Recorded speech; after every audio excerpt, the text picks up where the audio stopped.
We're live, baby. There we go. Now we're good. Hello! Hello, chat! How are y'all? Hello, hello. Can y'all hear me? G'day. Everybody good? Watching the stream, it looks like we are good. We are live. G'day, guys. Okay, great. So, hello everybody. Lord Master Sotek here, and I've got. Do you want to go by AoS Coach, or do you prefer like a first name or? I'm also known as Hey, that guy behind the bushes, but Coach is fine. Anthony's fine. That Aussie is fine. That Aussie. Whatever. Whatever. Okay, so we've got the coach here, oh, that was loud. Sorry.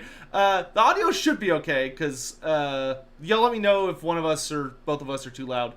But y'all, anyone in chat should not be unaware, maybe, but you never know. People sometimes stumble into these. Today's live stream, we're going to be focusing on getting into the tabletop hobby aspects of Age of Sigmar, because it is a experience that I really highly value, and I've been sharing a lot with you guys, and I keep hearing more and more about people wanting to get into the hobby, but I get really long posts on Steam or Discord about like people wanting to know what to do, and frankly, I only know like 2 armies, so we invited the coach himself on here, all the way from Australia. Appreciate you being here, by the way, and making time in your schedule. No, it's New Year's Eve. There's I'm in my house, so there's nowhere else I'd rather be at lunchtime. Talking Warhammer, Age of Sigmar. I am a total Warhammer player. I am an old school Warhammer Fantasy Battles player. So I'm not here by the good Games Workshop people to preach to you all. I have been on your journey, depending on where you come from. So hopefully, if you are interested in Age of Sigmar, I can give you some of those tips to get you on your merry way, depending on where you are on your journey. All right, great. So if anyone in chat has questions, there's not like you could feel free to throw them in whenever, and we'll get them like between topics. But let's go ahead and get, and I Throt. Bring a token trinket to give to Throt. Yes. I get interrupted by Throt so much now. I accept your offer. Hey, for most Specia, thanks for the tip. Really appreciate it. Some goats of Warhammer. Yep, old goats. I love that man. I love him. He's so good. He did such a kick-ass job, and I'm so pleased that we got a voice actor that's like from the actual community that's approachable. But let's go ahead and get this on the road. So, Coach, if you could, let's start with the absolute basics. So we're not even starting like, okay, I've picked an army, or maybe just before that. If someone wants to be able to go to their local hobby store and start picking up AoS, what do you need?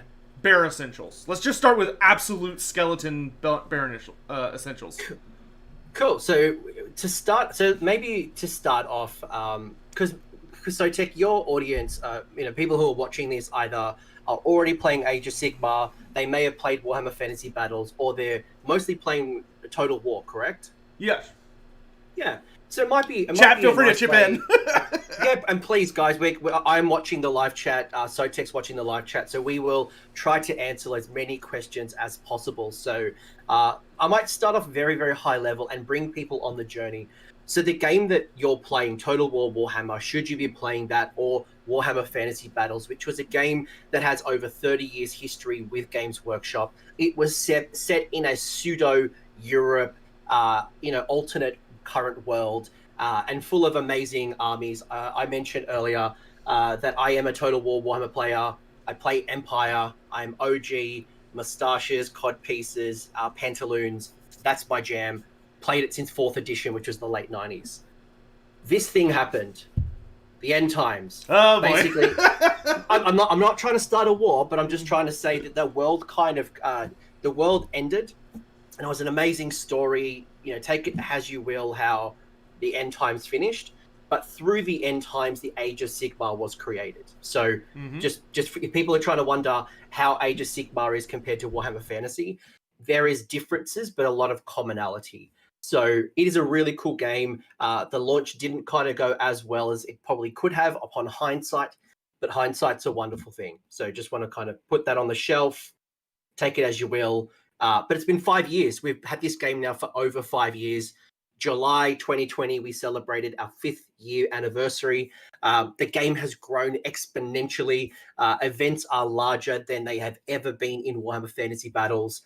More events, more hobby, more armies. It is a good time to get into the hobby. And where you start is something like this. It's called Plastic Crack, but more importantly, it's called a miniature sprue.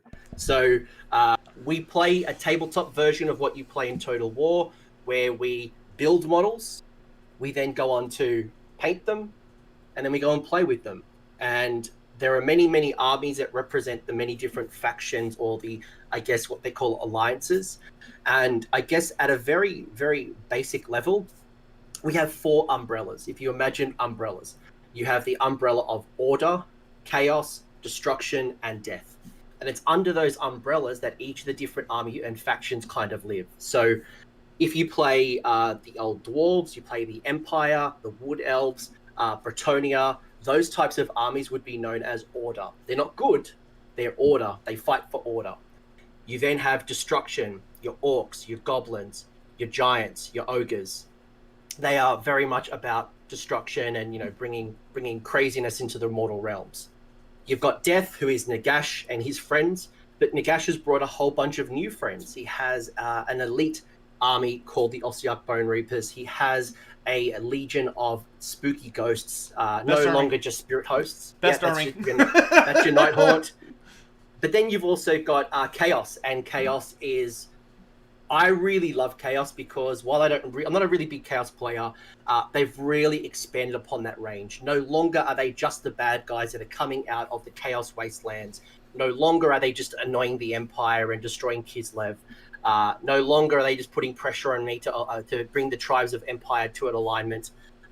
They've really expanded upon that, whether it's through Archeon the Everchosen, the demons of the 4 gods. Skaven has actually grown to the Pantheon, so now the Great Horn Rat is a Chaos god, and that's very, very much in a nutshell. And then we go really deep, and probably the other caveat is that you might recognize the old world and the new world. You know your maps. You know the Empire, Bretonia, Wood Elves, Nagaroth, Lizardman jungles, the High Elf Islands, and everything in between.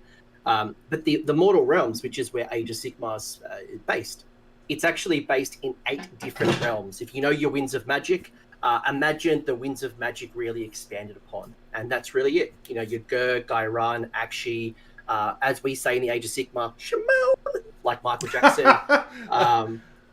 Shimon. Man, we don't do anything fun in the American leagues. Nobody has fun little phrases. But that's where we play. That we play in these realms. No longer are they just magic little places that my battle mages, the Balthazar Gelt, we know is the patriarch of gold. No longer is he just gold. That's actually, the realm of metal is a place, and we can play in that. And Age of Sigmar really helps bring that to life through rules and abilities and spells, and it's a wonderful journey. It's different. But I've highly enjoyed it. If I wouldn't have stuck around this long if I didn't enjoy the journey. I'm actually gonna jump in here because I realized I hadn't done this yet. So for anyone who is wondering about the wonderfully bearded gentleman I'm talking to, I should probably do like a proper actual introduction real quick. So AoS Coach, and the reason I asked him on here is that Coach is.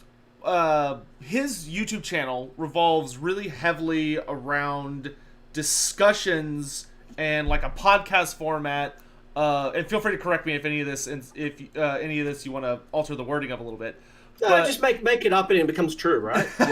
Yeah, just make it up. That's how I feel about my YouTube channel. I just pretend I do things and then hopefully it works out. But the big thing that I love a lot about his channel is he invites all of these different individuals, good old talking heads on, who are tend to be specialists in their armies and are well-known members of their communities, and like literally does a breakdown talking through like really popular lists, talking through like the various aspects of the armies, what's good, what's bad, why is it that way.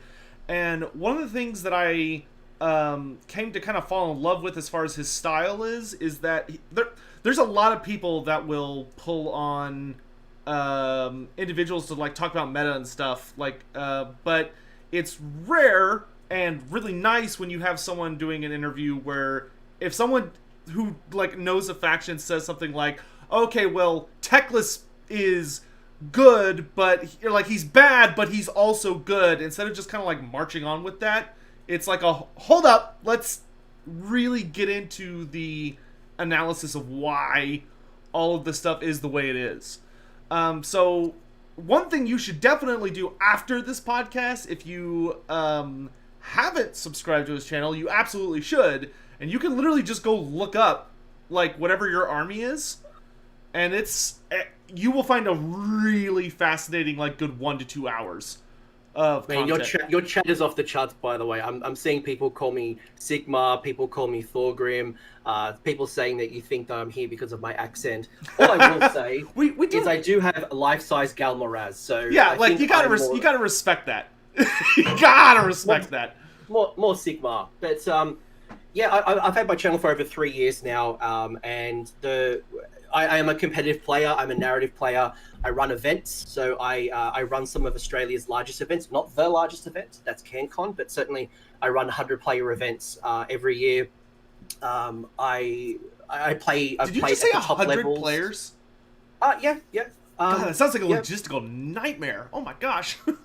So I, on average, I run events. I've got a narrative event coming up in March where it's more of just based around narrative play and being able to explore a part of the mortal realms. We're playing in an event called the Beastgrave, which is this mountain full of... Beastgrave. Yeah, so we're actually going to have a whole campaign based around a campaign weekend, very, very similar, based around I'm going to have about up to 60 different players all fighting to defend or claim the riches and the secrets of the Beastgrave. And I'm going to act like a dungeon master or a game master and manipulate the tables and pay favors. So it's going to be a lot of fun. That sounds fun. I want to go. There's a lot of narrative events out there. I think for me, maybe, and I will get to the original question in a second, but for me, I played Warhammer Fantasy Battles from 4th edition. So I got into it as a 15-year-old kid, or maybe even younger than that. I've played Empire all the time. I played Empire from 4th edition to 8th edition. When I play Total War, I'm always playing as the Empire. I'm from the city of Altdorf. I love Karl Franz. I'm obsessed with my Carmine Dragon from Nuln. I am an Empire guy through and through.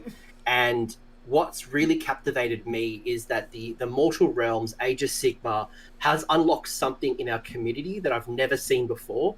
It's influencing 40k. I'm seeing 40k, and people from 40k are jumping over to Sigmar because you just start to see creative freedom and hobby, and because we're not kind of stuck in this one model, people are just doing the most craziest conversions and drawing upon their own stories, they're telling their own narrative, they're naming their own characters, and that's really exciting. It's really exciting, and it's what's kept me in the hobby for so long, that I can now build an army that is free, because there is somewhere in the Mortal Realms that if I want to have dwarves that have fire in their beards, or if I want to have Khorne bloodletters that have blue skin, there's somewhere in the Mortal Realms that I can tell that story, because they're climatized to the snow, because they were influenced by some type of magic.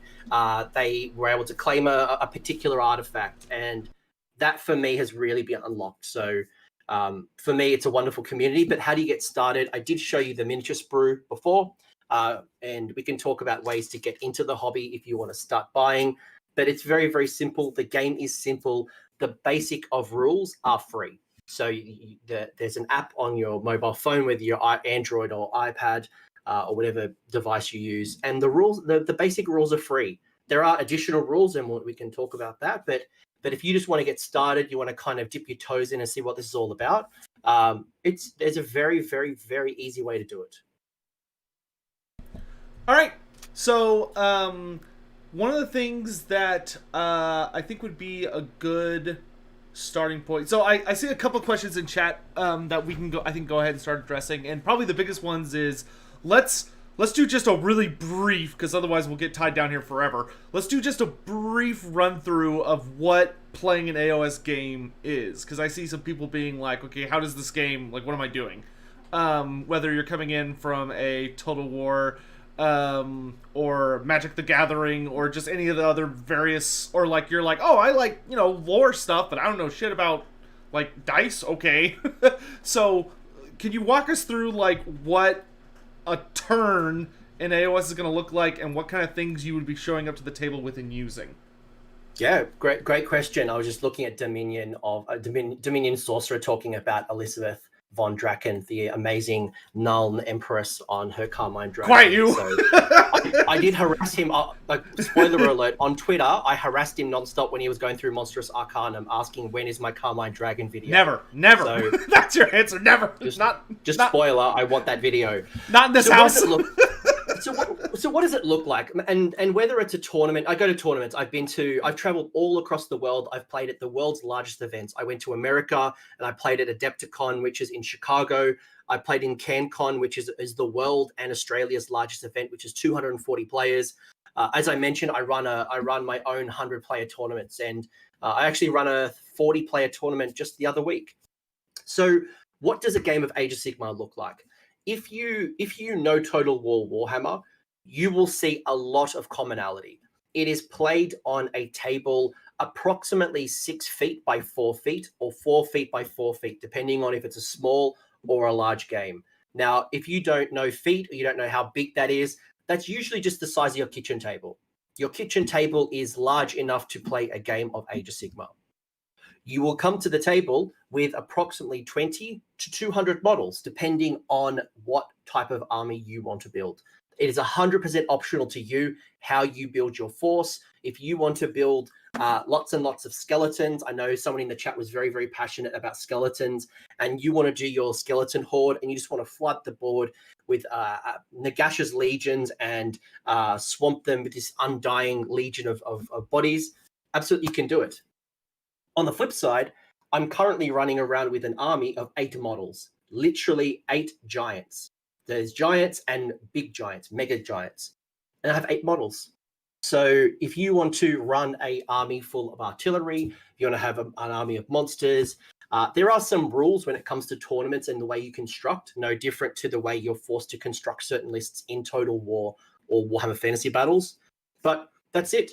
There will be some terrain, there will be some hills, there'll be some objects around the table. And some of them have effects. Some of them can, much like Total War, you can hide in a forest and your war machine can't shoot in the forest until you reveal them. There's stuff like that. You can play as much or as little of the rules as possible, but when you come to events, the tournament organizer like myself will dictate how the tables or how the rules might be set. It's not as scary as it sounds. The last and final thing I'll probably point out at this particular point is if you are playing Total War Warhammer or Warhammer Fantasy Battles, you would know your primary objective is to kill your opponent, destroy them as much as possible, and make the rest of their army retreat or break. You want them to flee off the board. In Age of Sigmar, that is certainly a way to win, but it's not the only way. And in fact, the best way to win is what we use objectives. So there may be different points on the battlefield that you need to claim or hold for the series of the game. The game can take up to 3 hours depending on the size of the battle. It doesn't have to be 3 hours. It can be 1 hour, it could be 2 hours, but on average, you're looking at an average game of Age of Sigmar is about 2 hours, 45 minutes. And it's played over 5 turns. That's probably the most basic introduction I can give. And yeah. Yeah, great. And the thing is, it is a fascinating game if you've never played something like it before, because it is a very interesting and satisfying crossroad between luck-based systems like dice and then strategic-based systems like being able to measure everything, knowing all the rules, but most importantly, being able to influence those dice. It's not a game where you're just like, oh, pure throwing dice and you're left to the fate. It's not like Blood Bowl per se, where like everything is dice based, and if the dice just decide they hate you, you're just completely screwed. AoS actually has a lot of really interesting systems in it where there are, and especially because it's more objective based, there are a lot of ways where even if you're having a bad dice game, there's a lot of ways you could still pull out wins, or at least not as significant losses, by playing cleverly. There's been plenty of times, so Tech, that I have had more damage to my army and I've almost died. My whole army is almost obliterated. But I've held on to the objectives, or I've scored more objective points than my opponent, and I've won the game despite having my army destroyed. So killing your opponent is not the only way to win. And in fact, it's also a lot of fun because it means just getting in and smashing you can play a defensive army. You can play a very fast manipulative army or teleport. There's so many different styles if you want to play a shooting army. Again, the game is based around objective play, not just smash your opponent and drink from their skulls, which is not always fun when you're on the receiving end of True. Yeah, and the other thing is that also protects the meta of the game, I think, from getting in a situation where like one army just dominates everybody. Because there are some armies that are better than others when it comes to pure killiness. But funny enough, it's for anyone in chat. I know we have a lot of people that kind of pop up in the chat who are like this, who played Warhammer Fantasy. Maybe they played 6th or 7th or 8th edition, or even some of the older editions, and they're looking at AoS like, how do I am I gonna like this? And here's what I'll say is that one of the big flaws of fantasy that the community had to fix was that, at least in 6th, 7th, and 8th edition, was that objective play wasn't really a part of the game until you went to like a tournament. And then usually the enforcers of the tournament would say, okay, you're trying to kill each other, but you also need to get battle points. And the way you get battle points is by like controlling table quarters, or controlling this piece of terrain, or destroying enemy generals, or whatever. That's built into AoS. As far as like a competitive system, it is vastly superior to fantasy. In a lot of ways, it's vastly superior to fantasy playability. Like, there are a couple things that it's missing from fantasy that I know a lot of people are hopefully will be resurrected with the setting coming back in a few years. But obviously, we're going to focus on AoS today. But like, if you're an old fantasy player, and especially if you got into competitive play, I genuinely believe you will love AoS once you kind of get over that initial hump of it being kind of strange and new. I like I mentioned, I played fantasy since the 4th edition. I've still got my books on my shelf here. I've still got all my Empire stuff on square bases as well. The game is great. It's great. I think people need to think about Age of Sigmar as a different game. It shares shares history. It shares characters. That some of the characters you know and love are dead.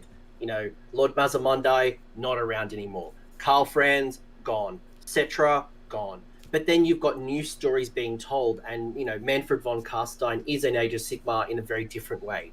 While Durthu is gone, there is the spirit of Durthu, and Alariel has really risen to godhood. You may remember Alariel as in the forests.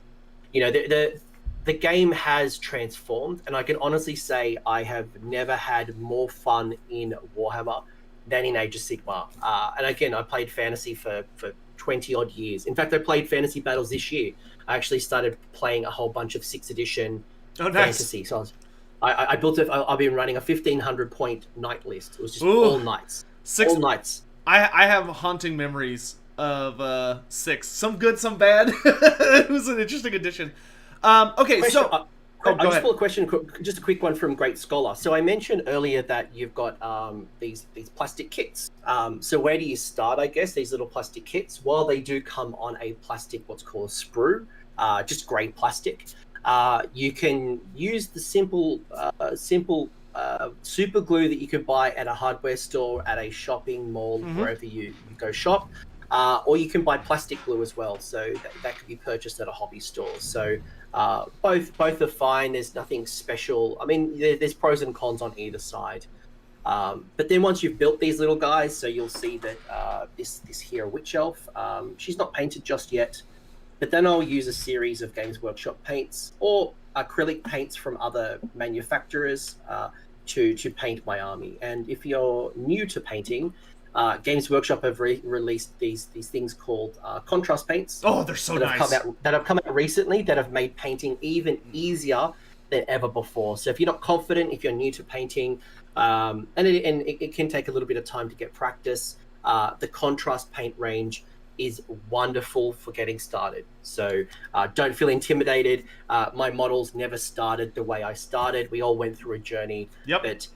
But never before has there been more resources too. I remember when I started painting miniatures, I would read a book. There'd be a little How to Paint Citadel miniature book that I had to base everything off. Now you have YouTube tutorials. You've got people like Vince Venturella. You've got Peachy and Duncan from Warhammer Television. You've got so many great painters out there, Oscar Lars, that you could just go, right, I want to know how to paint skeletons like gold. There's someone that's done that.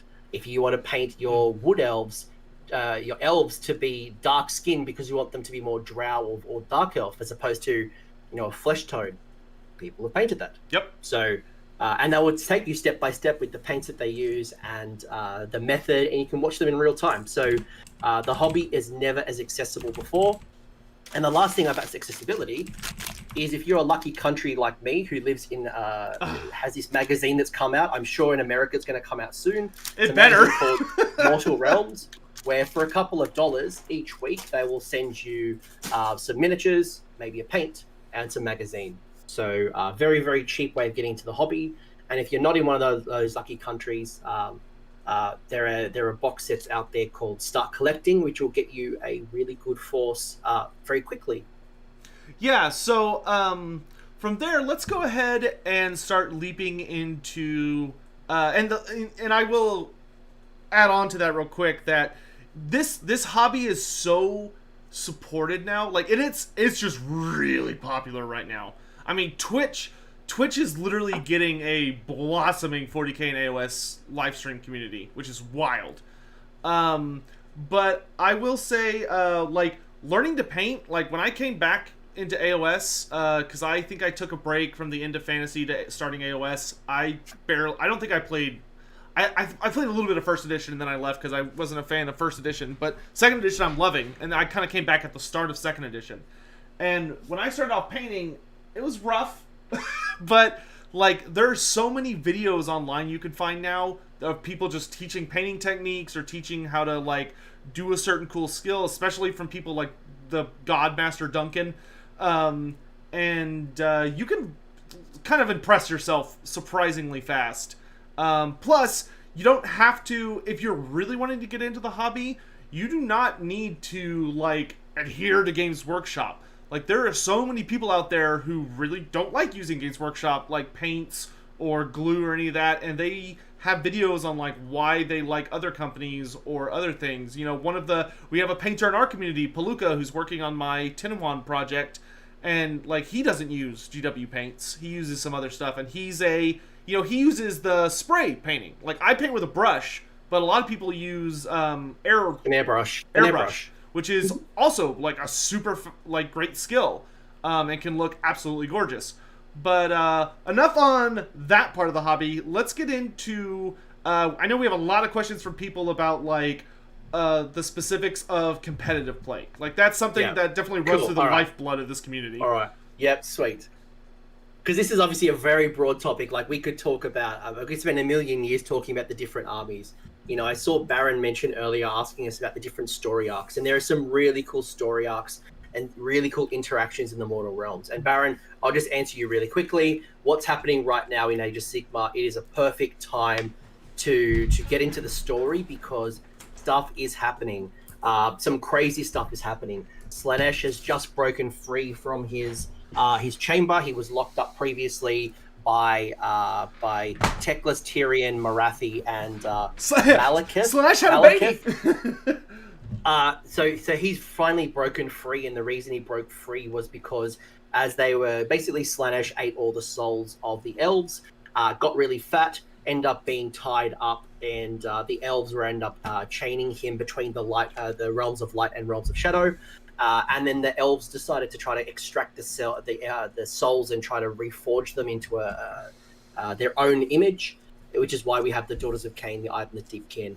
But basically, because Marathi got a little bit more greedy, she stole a little bit more souls, and because one chain, which is the Marathi chain, was weaker than the others, Slanesh, from the help of, basically got free, and that story arc is happening, and basically a whole bunch of other things are happening in the mortal realm. So, really good time. Whether you want to go into the Realm Gate Wars, whether you want to go into the Soul Wars, whether you want to go into all the different random arcs, there is good stuff happening. But you have questions.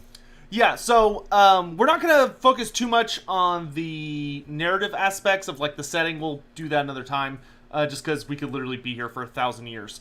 So let's go ahead and start. One of the big questions I saw earlier, and I know a lot of people have coming from the 40K community who maybe haven't really paid attention to AoS and stuff, is that one of the major criticisms of 40K is that it's kind of a hostile to get into in a competitive sense because there's a certain army that's much more favored than all of the other armies combined.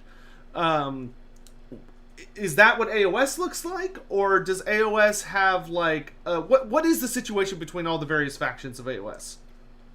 So I would the way I would describe Age of Sigmar currently, and I'd say that it's been like this for at least, you know what, probably the last year or two at minimum. I would describe it in this manner. I would describe Age of Sigmar as a game of scissor, paper, rock. No Spock, no other alternative, just scissor, paper, rock. And the way I describe that is because there are some really strong armies. If you listen to any YouTuber right now or any content creator, if you look at any of the tournament results, you will see some strong armies. You'll see currently the game is probably a little bit more magic dominant than it has been in the past. And that's because we have some really powerful wizards happening right now. Teclis has reformed, and Teclis is very, very powerful. Nagash is running around causing absolute mayhem. We have Zench really powerful right now, and Lord Croak from the Seraphon / Lizardmen are very powerful. However, there are hard counters or armies that when they go up against them, they will die a stiff breathe. And an example of that, if you ask any of those players who they're most scared of, an army called Caradron Overlords, which are a skybound, imagine like a flying pirate, trader, steampunk dwarfs with steampunk technology, they will drop from the sky and they'll literally shoot those wizards off the board. And that causes them a lot of fear. But then, which means they're very, very strong, the Caradron Overlords. But then, if you ask a Caradron Overlords player who they're most scared of, they're scared of things like the Iron Jaws, which any Total War Warhammer player would know or be familiar with as the Black Orcs. You know, the Black Orcs have been made into a whole new army, and there's this thing called a Maw Crusher, which is just incredible. This big monster. It's a wyvern that got steroids. It's a wyvern. It's a wyvern who has been at the gym doing chest day for 6 days a week. And it's led by the biggest war boss of them all, the voice of Gorka Morka, and they will run up and smash you in the face very, very quickly, and those little pirate dwarves do not like that. Scissor, paper, rock, and those Iron Jaws have things they're really scared of. So I think for me, when I go into a tournament, I go into a game, it is in a very good spot, and I don't think there is one army to rule them all. There's something called a meta, or basically what's happening at a local or an international level, and it's always changing. It's always changing. Units rotate. What is good now will be rubbish at some point, and something that's rubbish right now will be good soon. So you get your time in the sun, and it happens organically. It doesn't happen like GW force it nonstop. It does happen as the community responds to what's happening in the game. Yeah, and another thing that's super great with the shifting meta of AoS, and I've kind of seen some people in chat mention this, is that even when a book comes out in the same edition, like there hasn't been like a massive overhaul of the rules or anything, people will figure out suddenly how to make that book work. Like a lot of books when they initially came out, like Caradron, you know, a lot of people kind of read the books, or Fire Slayers in second edition. A lot of people read those books and were kind of like that's not great. Now they're pretty scary. Like they're really, really good. And another thing is that, you know, there is that rock paper scissors is a perfect analogy.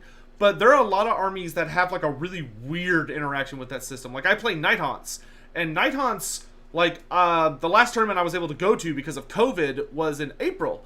And a lot of people, when they think Night Haunts, they're like, oh, well, you know, they want to run Legion of Nagash so they can take, like, Neferata and the Morngul and stack all these debuffs. Like, I just ran pure Night Haunts, but it was centered around Allender and Valentian, and my list did super well. I only lost one game out of 3, and even that was only because I had never seen...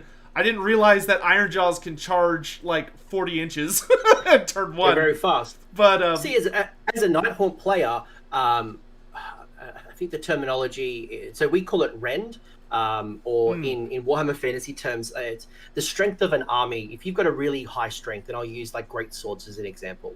In the Empire, when you have great swords, they do more damage than your guard, your swordsman, your spearman. It's armor piercing. Yeah. Armor piercing, perfect, thank you. The Nighthaunt couldn't care less about armor piercing. They're ghosts. They're ethereal. They couldn't care less. Which is hilarious.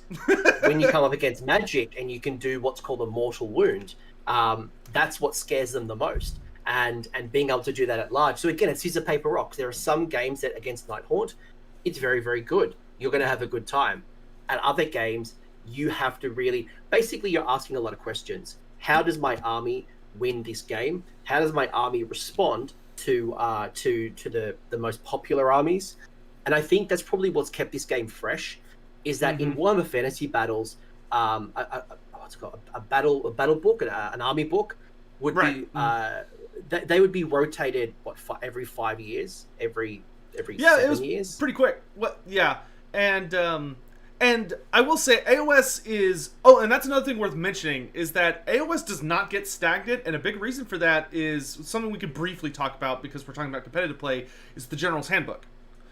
And that there are literally... Like, Games Workshop actually cares about this game, unlike Warhammer Fantasy's later years, where the game actually gets balance updates, where points will get changed, new rules will get added...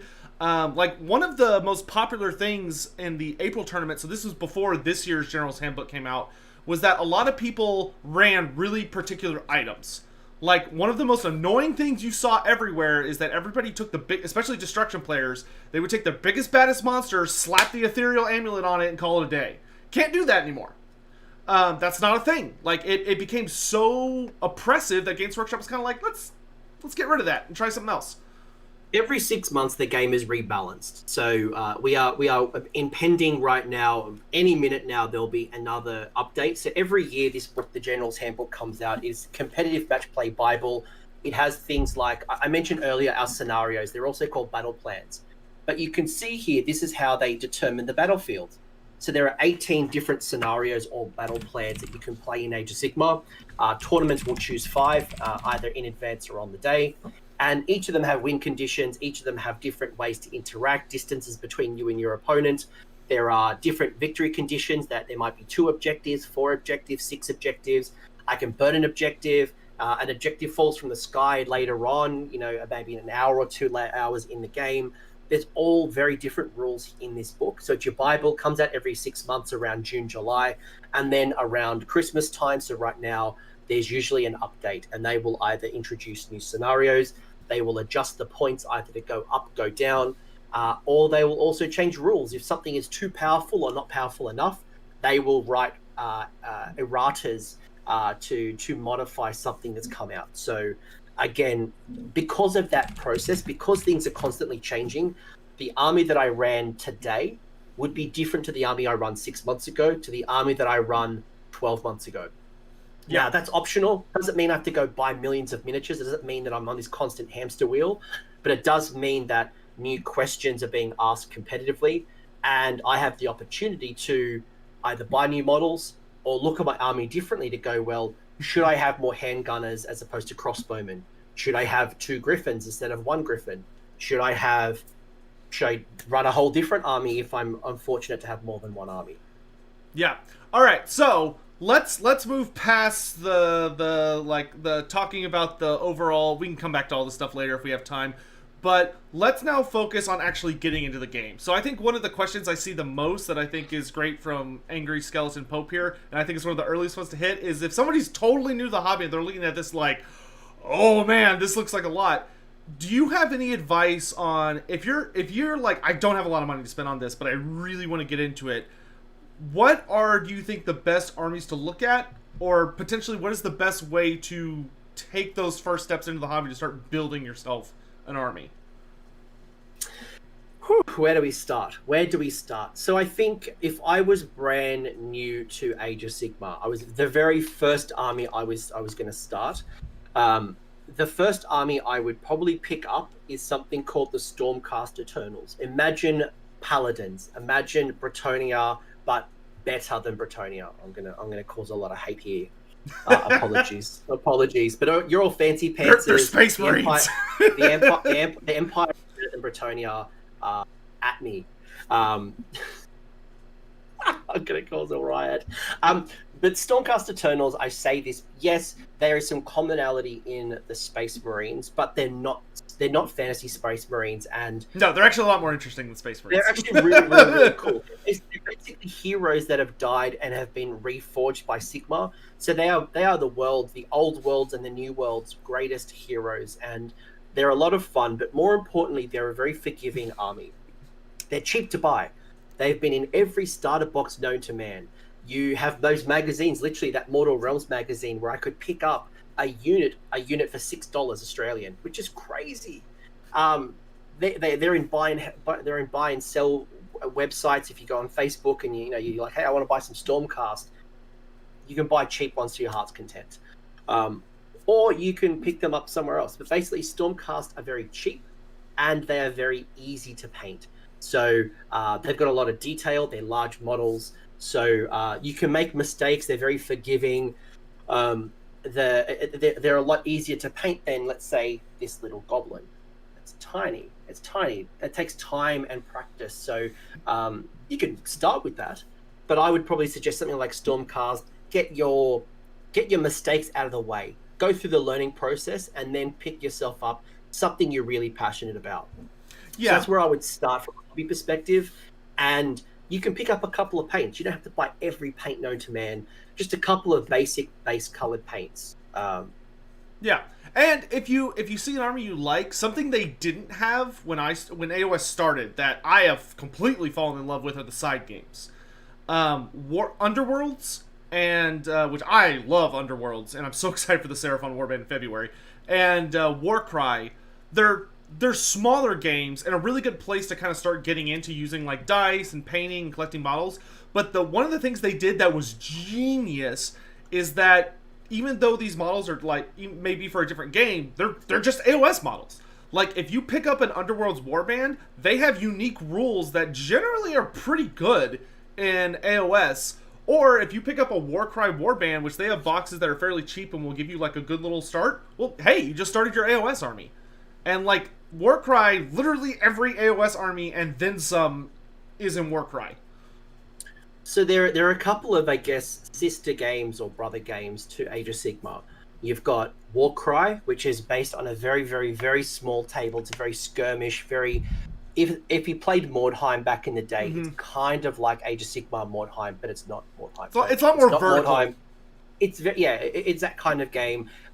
There's another game, if you're coming from Magic the Gathering and you like your card games, there is a hybrid of cards and miniatures called Underworld, where you play on a little board and you use cards to empower or use your models. So as you alluded to earlier as well, we do use dice. We use a 6-sided dice. You can probably find this in any board game in your house. You can go buy dice from anywhere. Literally, they're cents on the dollar. Yeah, we use D6s. D6s for everything.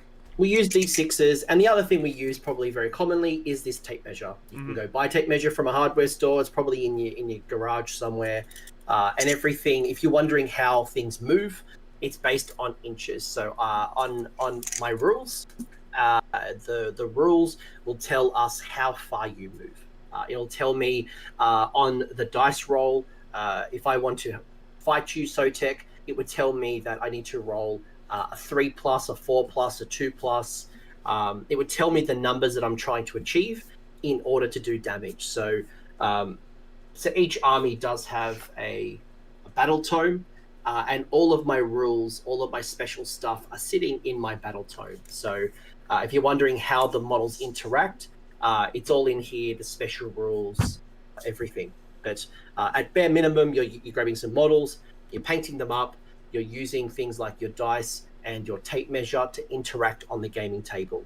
Everything else is a bonus. There's a lot of things you could do, but that's probably your absolute basic of basics. Okay, so I just keep seeing a lot of these types of questions, so let me go ahead and get us started on this journey just because we've already been talking for a while. A lot of people are asking, hey, what about this army? What about this army? What about this army? So I'm going to ask you to do the impossible here. Are you able to kind of guide us down the list of playable factions and kind of give a general thing of, like, where's this army at right now? Like, are they really far? Are people going to have a hard time playing this army? An easy time playing this army? And if you can give some advice on, like, maybe where the good place to start collecting from a competitive point is, that'd be great. But I realize I'm literally asking you to kind of, like, walk on water here for a minute.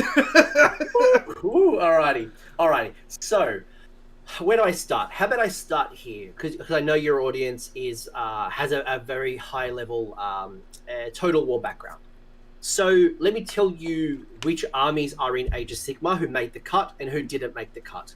So, if you are a dwarf player, your models have moved into an army called Cities of Sigmar, the book that I just showed you. And that is a combination of a lot of the old armies coming and basically finding refuge. So, dwarves, Empire, Wood Elves, High Elves, Dark Elves. There's a mixture of those basically refugees that have come under a book called the Cities of Sigmar. Not every army, but a lot of them.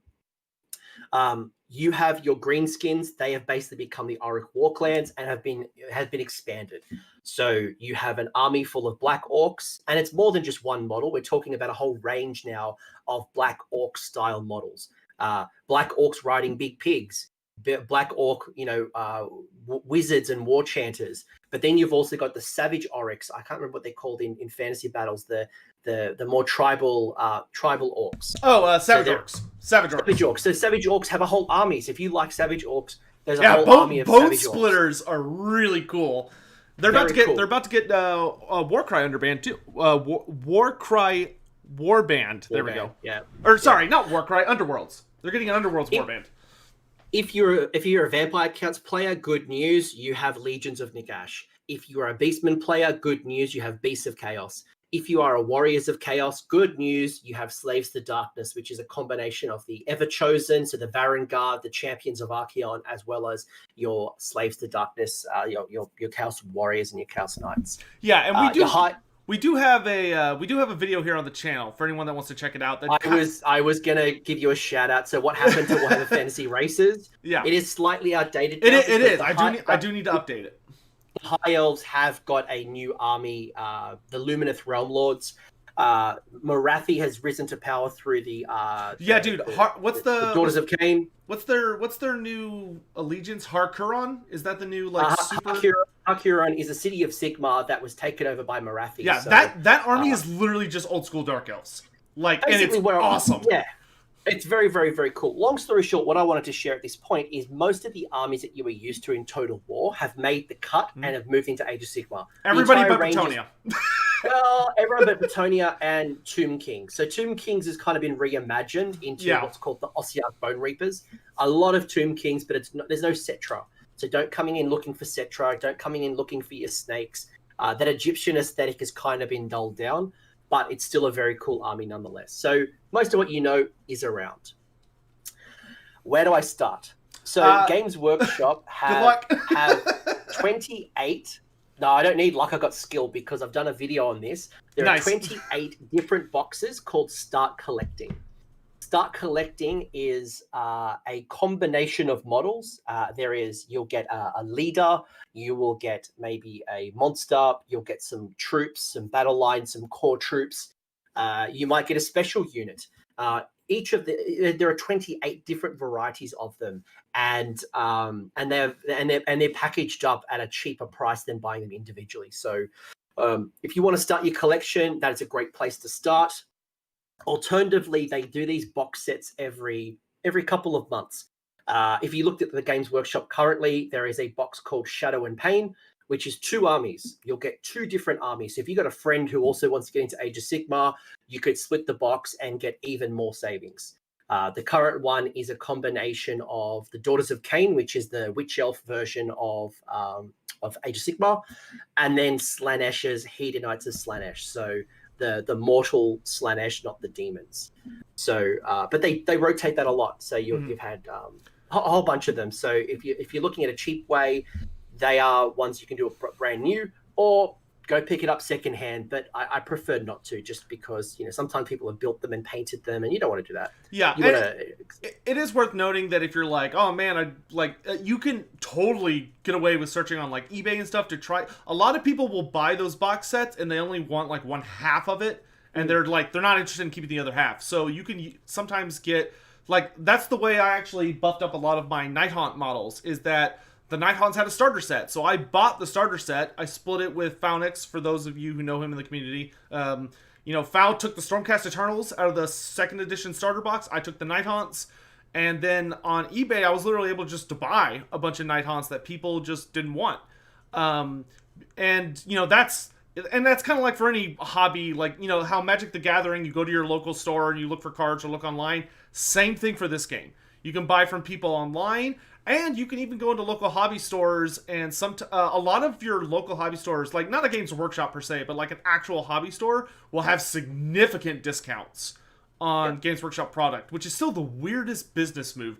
But I have a place that I love to go to called Texas Toy Soldier, and Texas Toy Soldier I think it's somewhere in the ballpark of like 15 to 20% off. A lot of local game stores can offer anywhere between 10 to 20%, depending on where you are. So I know each country has different trade rules that Games Workshop impose, but you can get some serious savings from your game store. I always say pay where you play, because these local game stores or Warhammer stores will also teach you how to play. They'll have games nights, they'll have tables you can use at any time, obviously COVID aside. But I can drop into any of my game stores or my Warhammer stores and organize a game online. I could ask anyone who's playing there or hanging out, do they want a game? And these guys have to pay rent, so I always like to buy where I play. But if not, online retails are awesome. Yeah, that's a big thing I support as well. Is that if you find a store you like, buy stuff from them, help them keep the lights on. They won't be there a long time. Yeah. You really got to support them. Because that's one of the heartbreaks I had to go through, was that when I was a teenager, the local hobby store that I went to, I went away to a band camp one summer, came back, and they were gone because they went out of business. But now I support the shit out of the stores in my area, because if they're doing well, they can afford to do things that you may not be able to do on your own. Like they're going to be where your tables are at, or they're going to have lots of terrain you can use for free and a bunch of stuff like that. Here's an example. I have a collaboration with a couple of our local game stores. I'm based in Sydney, Australia. And we run monthly gaming gaming days. So the first Sunday of every month, there is a game store that we go to where it's purely Age of Sigmar. They clear house for us, and we all rock up. The tables are all set up, and we play 3 games of Age of Sigmar on the day. And they run it like a little mini tournament, and they offer prizes. They do painting competitions. They are very, very cool. But it's more importantly a time for all of us as a community that comes to one location and hangs out like mates. Again, COVID aside, play safe, wear masks, all that stuff. This has been happening for 5 years. So that's a way to get some practice. It means one weekend a month, you can do your chores, get out of the house, commit to playing 3 games of Age of Sigmar and have a great time. All right, so one thing I'm going to go ahead and switch us over to is, so just looking at the, we really don't want to get too much into specifics just because there's so many of them, but would you mind I'm just going to kind of take us down the list of factions, and would you be willing to just kind of talk a little bit about, if someone's thinking about this faction, like kind of what their playstyle might be and what they're kind of famous for in the competitive meta, and if they're, how they're doing right now. And if you have to say pass on one, that's totally fine. I get it. There's a lot of them. Are you going to tell me the armies, or do I have to tell the armies and go? No. I've got the armies. I've got the armies all listed here. So let's start with a big fan favorite, especially for people coming from fantasy. A lot of people coming from fantasy are like, I want something recognizable. What's a good place to start if like I don't know anything about AoS and I really like fantasy and I really only care about fantasy. I kind of want to stay with the old stuff. Where's a good place for me to start? So let's start with them. Cities of Sigmar. The Empire. So the Empire, Cities of... Okay, so Cities of Sigmar. Cities of Sigmar... So, can I just put a caveat on this first? No. I'm gonna assume that I've got... I should seek for forgiveness, not for permission. All right. So the way that we in a community in Age of Sigmar like to measure an army is what we call basically the track record. So basically, at a competitive tournament, at a match play tournament, what is the potential of the army, or what is the likelihood of the army's performance? So if we play 5 games, we might call it a 5-win army, or a 4-win army, or a 3-win army. So where does it rank? So Cities of Sigmar is, and where we believe the meta, or where an army should be based, is what we call the fat middle. You should win between 2 to 3 games out of 5, and your skill, your luck, your knowledge, your practice can allow you to get 4 wins or 5 wins. So no army on itself should get 5 wins out of 5 wins. That tells me the army is broken and it needs a rules adjustment because it's too cheap or just too powerful. So it needs to be reined in. So every army, in my opinion, has the ability to win 5 games at a tournament. Some are harder than others. Yeah. But all of them have the ability to go 5-0 because it's based on luck, based on the draw, so who you face at the tournament. Although there's something like 20 different armies in Age of Sigmar, you only face 5 of them. So if you get really lucky with the different opponents, of course you can win 5 games. But the harder, the more wins that you get, you winners are normally matched up with winners, losers are matched up with losers. So, basically the cream rises to the top, and that's how you get the winner. Yeah, it can get progressively harder to win your games. Correct, Sometimes. Correct. So I wanted to put that caveat here. So an average army should win between 2 to 3 games out of a 5-game event. Or if it's a 1-day event with 3 games, it should win 2 games on average. Cities of Sigmar is definitely a middle game, a middle. It's a 3-2 army. It has a lot of tools. I would say right now it's most famously for shooting. So whether it's your Iron Drakes from your Dwarves, whether it's your Handgunners from your Empire, basically there's a little trick right now where you can kind of like teleport them up and just shoot the crap out of your opponent. But it's not the only play style. There's a lot of different play styles. It's probably the biggest army range out there. So there's a lot of diverse play styles out there. So definitely a middle army. It's a good one. Yeah, and they do have a lot of variety. That's worth noting. Of like, you've got things like Phoenix Guard from the old High Elf line. You've got dwarves. You've got war machines. You've got wizards. They are a lot like the old Empire in that they kind of can do a little bit of everything. But they're even crazier because they've got like dwarves and elves also running around. Anyone who's played Dungeons and Dragons would know that Dungeons and Dragons have mixed race cities. You go to a city anywhere in Forgotten Realms or anywhere in Dungeons and Dragons, Sword Coast, and the city is populated with all different armies and all different races. In the old world, it seemed like the Empire was only humans and the elves were only elves. Cities of Sigmar is really more like a Dungeons and Dragons, where it's like a combination of high elves, dark elves, Empire, dwarves. And there's a whole bunch of cities that have different mixtures of those combinations. But overall, competitively, Cities of Sigmar, good. Great. And then we've got an in-between question here. Davis asks, which is the most aesthetically pleasing and which is the least aesthetically pleasing armies, do you think? Aesthetically pleasing? Yeah, who are the nicest to look at and who are the ugliest to look at? Great Scholar. Bases are sold with the models. That being said, if you want to Generally, you should use the bases that come in the box if you're going to play competitive. Like, people actually do care about the base sizes in competitive. Your armies need to be consistent. But, like, if you're like, oh man, I'd really like to have, like, square bases, you could magnetize your guys to their bases if you wanted to get really nitty-gritty about it so they could go on both. But if you wanted something like square bases, you'd have to do that on your own. Yeah. And there you can purchase conversion trays and you can buy movement trays as well. If there's a lot of 3D printed stuff that helps with that.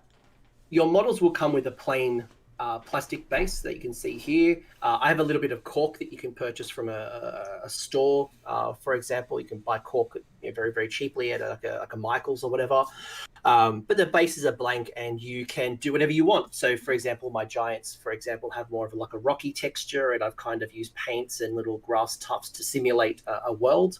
So again, imagine your models as a blank canvas. You paint them how you want to paint them. If you want to have a goblin, for example, but you don't like them having red hoods, or you think their swords should be gold, or they were, I don't know, whatever your story might be, you paint them the way you want to paint them. So I'll go first on the aesthetically pleasing things. I think the most aesthetically pleasing army is Nighthawks, which is why I'm playing them.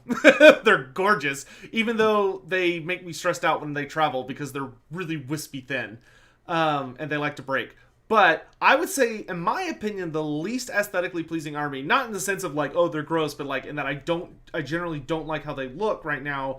I would actually say is probably Skaven. I feel like a lot of the Skaven sculpts are so old that they just look really bad, especially like plague monks and like clan rats and stuff.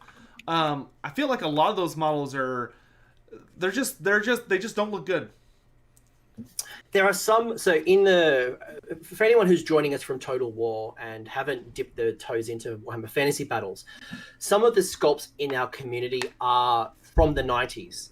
The models in Age of Sigmar, the level of manufacturing, design, all of that stuff to create the miniatures has just, with technology, just gone crazy good.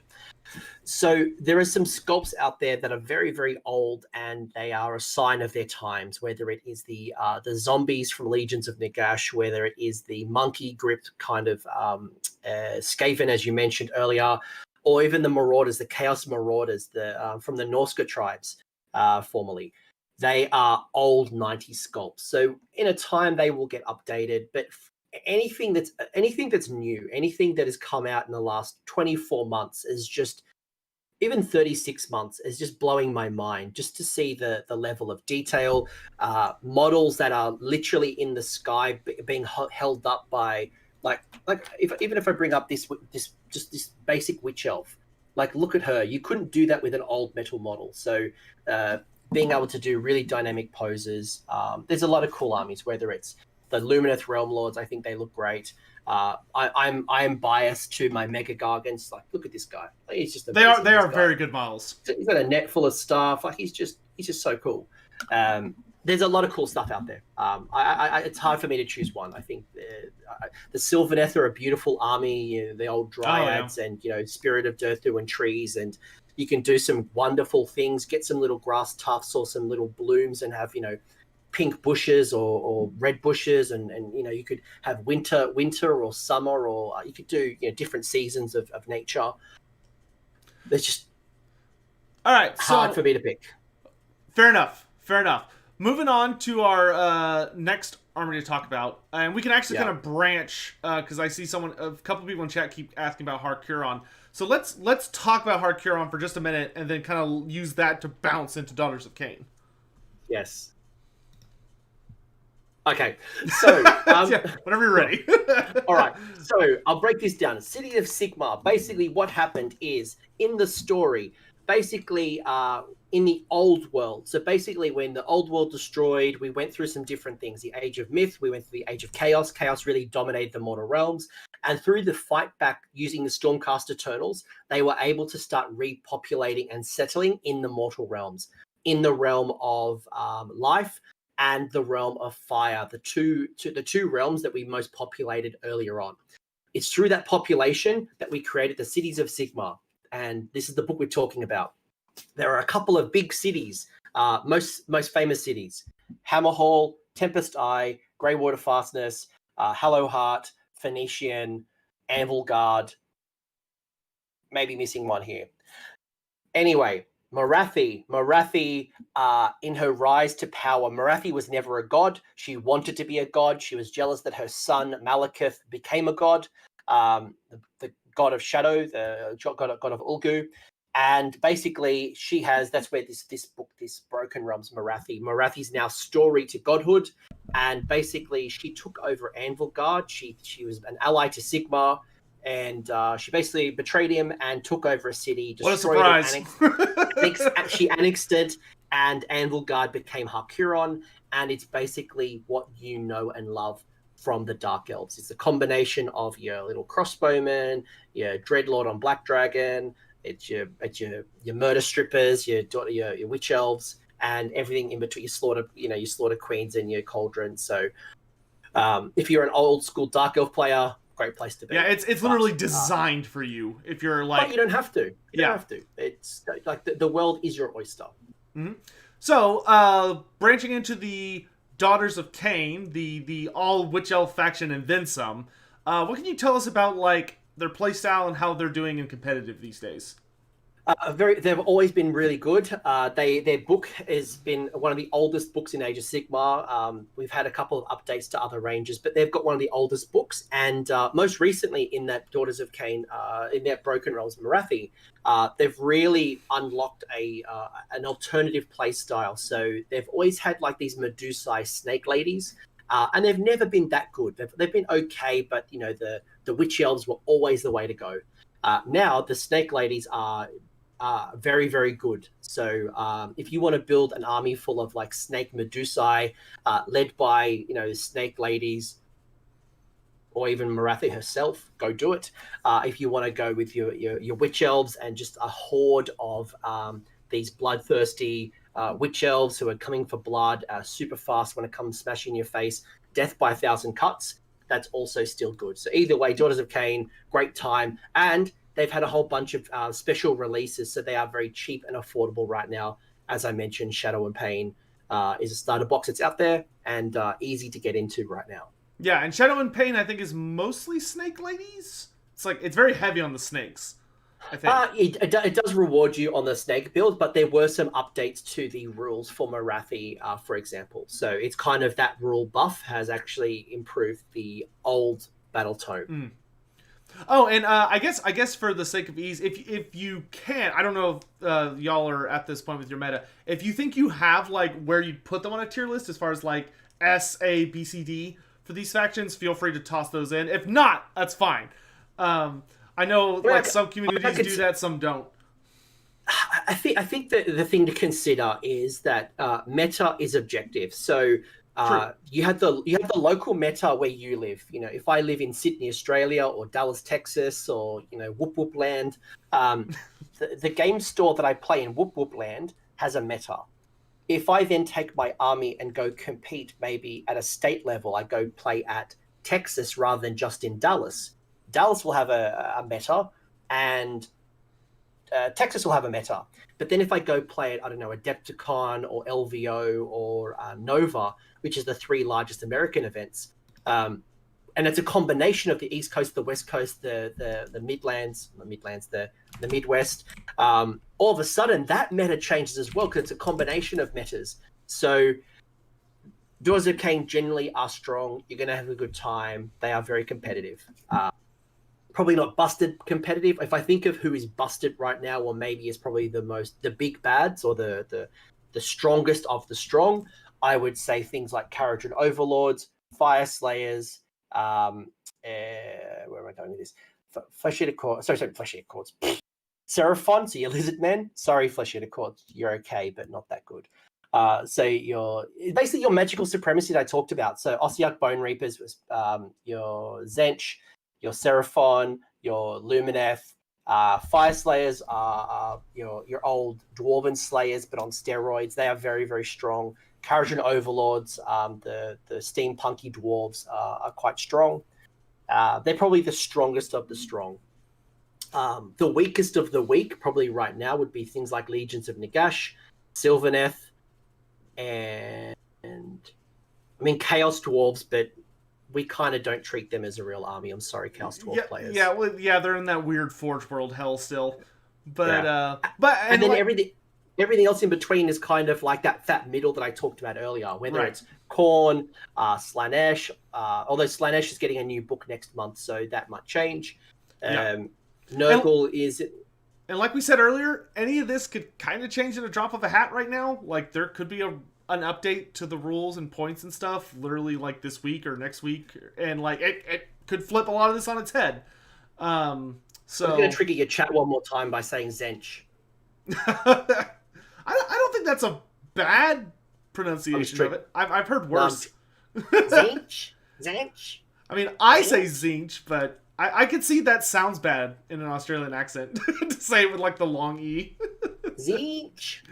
So speaking of Fire Slayers, tell us about Fire Slayers. What are they? If someone is kind of looking at them and like, okay, I kind of like the Slayer aesthetic. What are they looking at? Fire Slayers, I call, are an army of naked baby dwarves.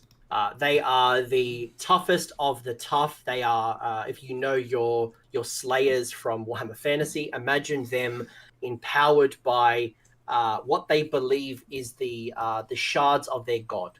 It's called Urgold. Basically, Grimnir, through a battle with a god beast, they basically both shattered, and the Fire Slayers are out there trying to reclaim the Urgold. But long story short, they are tough, they are durable, they're so durable that they'll probably annoy your opponent.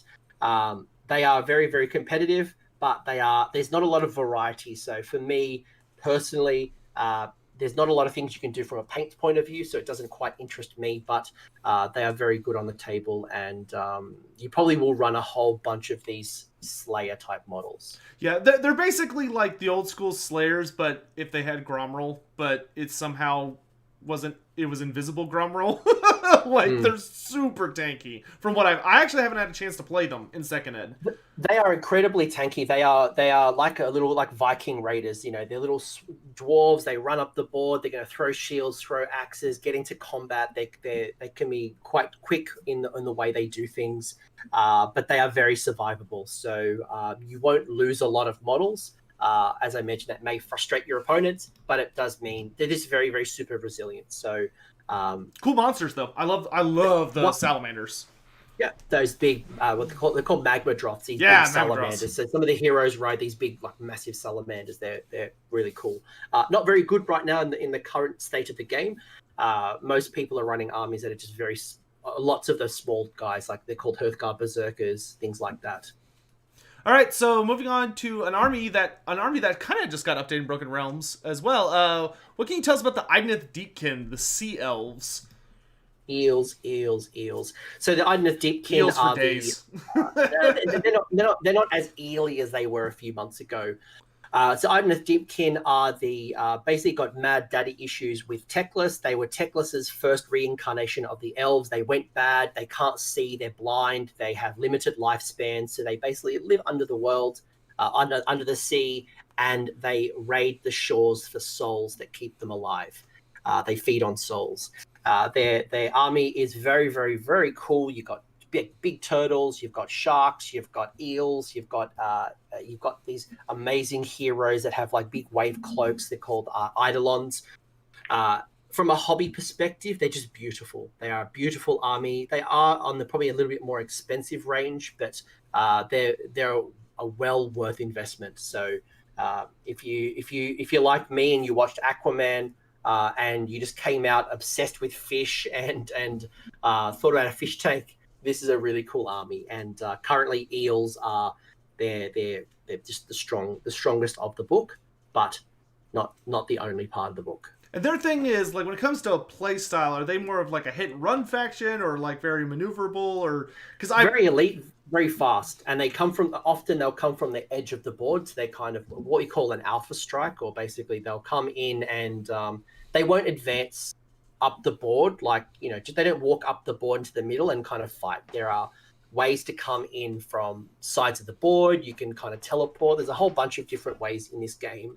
So it's not probably as stagnant as people might know from Total War, where you just like set up your regiments and then you kind of walk forward and you wheel and you kind of you kind of like side charge.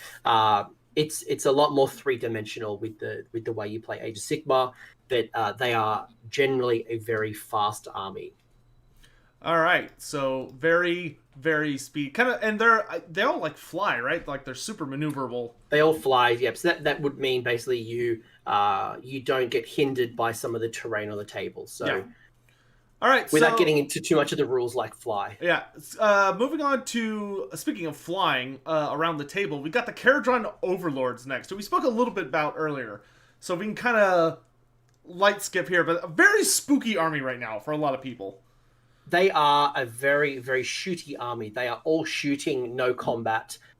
They have a lot of these big ships. So they have small ships, medium ships, and large ships that allow them to have dwarves with these big balloons as well. So they're very steampunky, as you mentioned. They're very, very shooty. They shoot a lot, but they can't take a hit. So if you can run into them and punch them in the face, they will die very quickly. But they can shoot you off the table very quickly. So this is probably the closest army to a 40k army. So if you are coming in from a 40k, they've had comparisons to Tau, they've had comparisons to Dark Eldar in the times, but they are all about shooting, long range, short range. Often what will happen is you'll put dwarves in these boats. You'll drop from the sky. They'll all come from the sky and go. Pew, pew. Yeah, and they're very good at picking out characters. Like one thing this game, if you're someone that you're like, man, I would just love to be able to just like, oh, is that an enemy leader? Pfft, gone. Caradron may be for you. They're very good at that. They do struggle on the objectives. We talked about this game being an objective game. They do struggle because they can't take a hit once they're in combat. They will die to a stiff breeze. However, they have a lot of movement and manipulation on the table to be able to get themselves out of trouble. So it's a bit of like playing cat and mouse. Would you say that they're one of the more like complicated armies because you kind of have to be really good about positioning and like showing up somewhere to shoot and then get the hell out of there?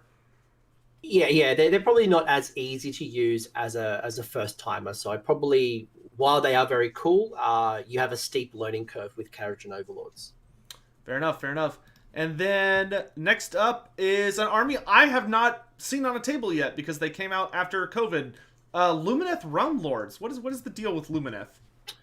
So that's Teclis. Teclis has brought his friends. Teclis failed with the Iden of Deepkin. He's now trying again, and this is very similar to the old High Elves that you remember. The Spearmen, the Bowmen, the Horsemen. We call them Dawn Riders, but I think they were called Illyrian Reavers. That's it. Those guys. So we haven't quite seen the full range yet. So Tyrion and his side of the army is still coming. So we haven't seen Tyrion's side just yet. So you don't have your bolt throwers. You don't have some of the things that you remember from High Elves. But the Lumineth Realm Lords is either about Teclis and his magical supremacy that you remember from the olden days. They've also got basically they are harnessing the elements of the realm of light, and you will see a very cool sculpt that we call the Battle Cattle or the Beefer of Secrets. It is it's a big battle cattle. It's basically like the spirit of the mountain. Beefer of Secrets. The Beefer of Secrets. It's got this big sledgehammer. That may trigger some people. Their elves have hammers. That triggered a lot of classic elf players because they're like, I remember that. That's a dwarf thing. But they're very cool. Very elite. Imagine, I think it's in the chat, I saw someone talking about the 300. That is how I call them. They advance in a formation. The way you play with them is in formation, and they get benefits by being in formation. So through that advancement of a shield wall, as you know, you advance forward, but you advance very defensively. That is Lumineth as we currently stand, unless you go the battle cattle route. Yeah, and that's a really interesting thing about them is that if you're someone that you're like, man, I really miss like rank and file tactics from fantasy, Lumineth are actually a pretty hard callback to that play style. So yeah, I would definitely say that. So and their sculpts are very, very new, and they're awesome. They are beautiful sculpts. Although they do have these really long, like 3-inch. Their spears are like nightmarish to travel with, apparently. And they're prone to break. So, but they've also been in box sets. Yeah, they come in box sets, and some people I've seen them being sold cheaply, so it could be an easy way to get. But they're very intricate models as well. So as a new starter, maybe your second army, or just be very forgiving that you're learning. And of course they have Eltharion, which is a beautiful model, very very clever plastic design. Altharion's a gorgeous model. I don't know how he is on the table. I've He's heard not that good. He's not that good. So if you remember the Eltharion, the high elf leader on his big who griffin, was also not that good. he's dead. He died, but through I'm not going to spoil the story, but through reincarnation, he has this animated armor suit, and it's so beautiful. But he's probably not as good. He's good. It's just there's better ways to kind of fulfill that role. Hopefully he will get some rule tweaks this winter. All right, so and like he said earlier, something worth considering if you're looking at Lumineth is if you're like, oh man, I love these guys, or I really want to play it. It's actually probably a good time because a lot of people are kind of sleeping on the faction or selling the models fairly cheaply because a lot of people kind of bought their box set in bulk, so there's kind of a lot of them lying around right now. But they have another half of the range coming. Because Tyrion and his force is still to come, and Tyrion being the combat side is going to bring some very cool things, and that's probably another really good call out is since Age of Sigmar has come out, in 5 years, we have had so many new armies that have come out. We've had Kharadron Overlords, Fire Slayers, we've had Idoneth Deepkin, we've had expansions to the Chaos range, whether it's the Blades of Khorne, Disciples of Zench, Maggotkin of Nurgle, with the Flesh Eater Court. So if you remember the Strigoli vampires, the ghoulish vampires, the Ghoul Kings. That's now a whole army. That's whole army. They're kind of like, they think they're Bretonia. They think they are the Knights of the Table, but actually they're just delusional and they are flesh-eating ghouls. I hated that so much when it initially came out. I actually just bought their book. I got their book for Christmas and I read through it. Love them now. Like, I want Ushoran to get a model so bad. He sounds amazing. So good. Terrorgeist and Zombie. Come on, more Tark of Madness. More Tark of Madness. Let's go. I'm down. And then we're on to one of the largest ranges, as far as while still having a fairly cohesive range, is the Seraphon. Very spooky right now. I don't know what they were thinking when they made Lord Croak's rules, but they did. So 50-50. And I know this was a question in your chat around the Lizardmen. They now know as the Seraphon. Mm-hmm. Basically, long story short, you have two ways of building your Seraphon. You go Magical Supremacy, which is all based around Lord Croak, your big Slann, and all of his friends. He usually brings to the party some Salamanders. He usually brings to the party some Skinks. And he brings other friends like an Astrolith Bearer. If you go the other side, you're like, no, I want dinosaurs riding dinosaurs. You can get your Bastiladons, your Carnosaurs, your Croxigors, your Saurus warriors, your Saurus on their cold ones. That's still a build. So basically, the Seraphon lore kind of got weird. Initially, they became space demons, or like imagining they were like remembering things. And now they're kind of a little bit of both. You've got the Seraphon from the jungles that you remember, and then you've got your space. Yeah, you could basically play them as like original AoS Seraphon, or you can play them as old school Lizardmen. Essentially. Yeah. To me, they'll always be Lustria. You can space demon all you want. I am full team Coalesced. I love the Coalesced. Starborn they're alright. So, beyond Lord Croak, how are they, like, because I know I'm definitely someone, I don't know how everyone in chat feels about this, but I'm definitely someone that if I go online and I see there's a meta that's super duper popular, like a list that everyone's like, oh, take Lord Croak and do this, and you win, I'm like, I'm not playing that. Like, I'm getting the hell away from that. I want to play something that people are like, whoa, what is this? So, if you're not just leaning on Lord Croak, who's probably going to get smacked with a Nerf hammer sometime, if they care at all about, because he's kind of insufferable to play against for a lot of people. In the competitive landscape, I probably should have talked. We didn't quite talk about this, but we mentioned that General's Handbook. So each of the units in Age of Sigmar has a points allocation. So it has a role and it has points. So Lord Croak, for example, so let's say the average game of Age of Sigmar is 2,000 points. very similar to Total War, where you have a certain amount of gold for a battle. With those points, Lord Croak might be worth 400, but actually the power level that he has, maybe he's worth 500 or 600. So when Sotek is talking about the nerf hammer, that we're talking about a points adjustment going up, going down, or getting some rules kind of updated in online. So that's what we're kind of talking about.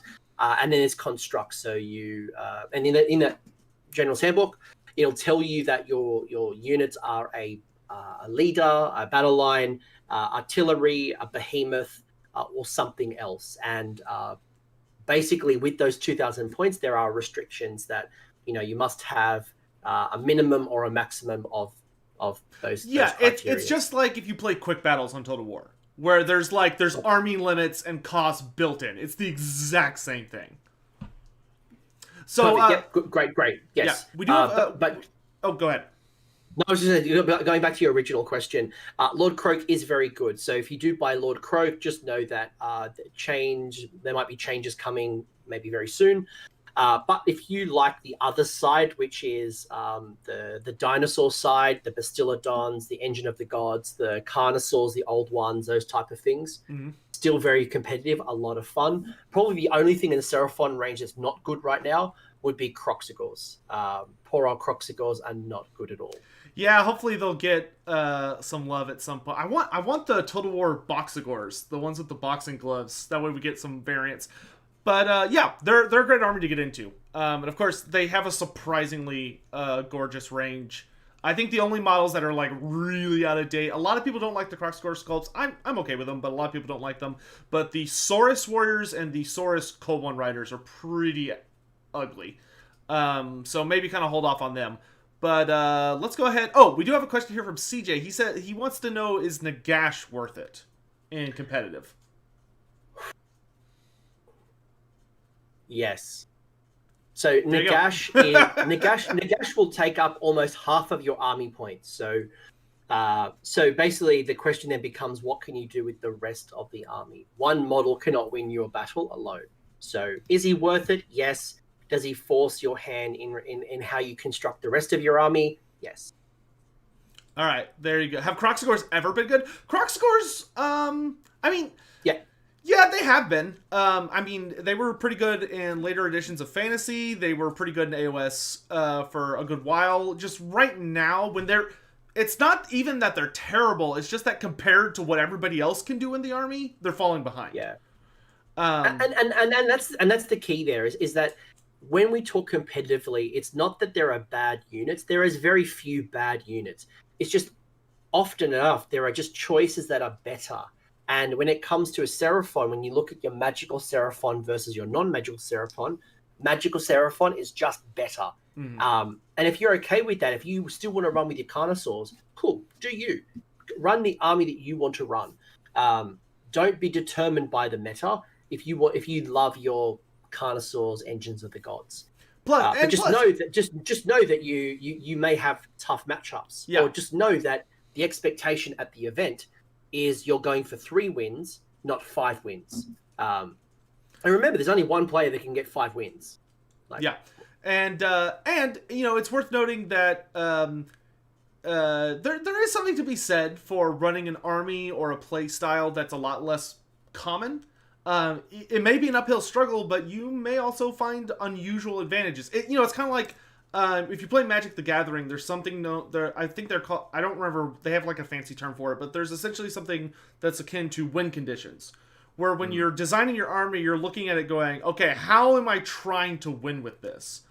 And in AoS, it's just like in Magic, where when you're on the table, you're basically trying to set up that perfect domino effect that allows you to win. If you're someone, you're like, screw it, I love Croxigors, I want to run a Croxigor build, cool, dude, do it, and then work on what Seraphon heroes and buffs you need to take to make the Croxigors work. Now, is it gonna be hard? Yeah, but you could totally do it.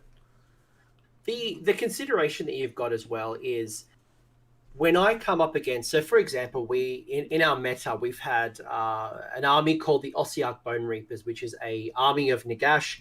Nagash's force is probably the closest to Tomb Kings, and they are an elite they are elite death. So it's not just hordes of skeletons and zombies. They are high armored, well trained. Or they're awesome range, right? But they've been popular in the meta, and I've gone to tournaments where I've played 2, sometimes even 3 times OBR or Ossiarch Bone Reapers in a 5-game tournament because they're that popular. Now, what happens is I quickly learn how to defeat that. When I'm playing one army again and again, I know what to do against them. But when I play something really off the charts, something that's just unseen, that's unique, that's different, no one else is running, you ask your opponent doesn't know the answer to your questions. And that is critical, because the more that you know about an opponent's list, the easier it is to kind of counter that. You know what to do, what not to do, what to avoid, what to kill first, what to prioritize, what to expect. So don't just follow what is popular. I'm all about the rule of cool. Find the model, find the army, find the range that you enjoy painting the most, you're excited by, the stories that are told, and everything kind of falls into place.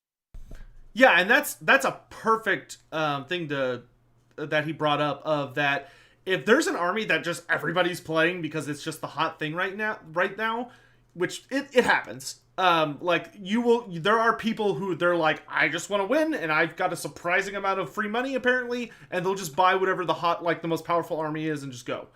But like you can figure out ways around them. Like I play Night Haunts, which is not considered like a super high tier army. They're like considered pretty okay, but I figured out how to beat Ossiarchs really bad, and the way that I did that was that I realized, oh, Ossiarch players, like a lot of players will see an army or a meta and they're kind of like, oh, I can beat this. So they would just run in and get a little overzealous, or they make silly mistakes because they don't know what you're doing. And then you have Lady Allender sitting there, and I realized, oh, Ossiarchs rely on all these support heroes to get all these cool buffs. Lady Allender just looks at those heroes and goes, pop, pop, pop, pop, dead. And all of a sudden they just get swarmed and wiped out. Or they think, I have Bravery 10, I have nothing to fear. Well, if you run a Night Hunt army and you run the Horror Ghast endless spell, and you just start stacking all these buffs, you can start scaring Bravery 10 stuff off the table. Which is... This goes back to scissor, paper, rock. This goes back to scissor, paper, rock. You're strong at certain things and you suck at other things. And then your opponent might be good at certain things and suck at other things. And if you can exploit, and I think there was a question in the chat earlier on as well around, does that kind of mean that, you know, if you come up against an army that is your, I guess, your weakness, does that mean like you auto lose? No, it just means that it's a little bit tougher and you need to work harder or you need to work smarter. There's been almost no games in the game where I just don't think I've got a chance to win. So keep that in mind. Yeah. All right, let's keep moving. So we're on to the we're almost through order. So we've already kind of talked about Stormcast. I don't think we're going to waste too much time on them. They're a very good. Stormcast right now is probably heavy shooting right now. Probably the strongest build. Really? Shooting build. Absolutely, it's called Shootcast. Especially because they drop from the sky, they come down and just shoot.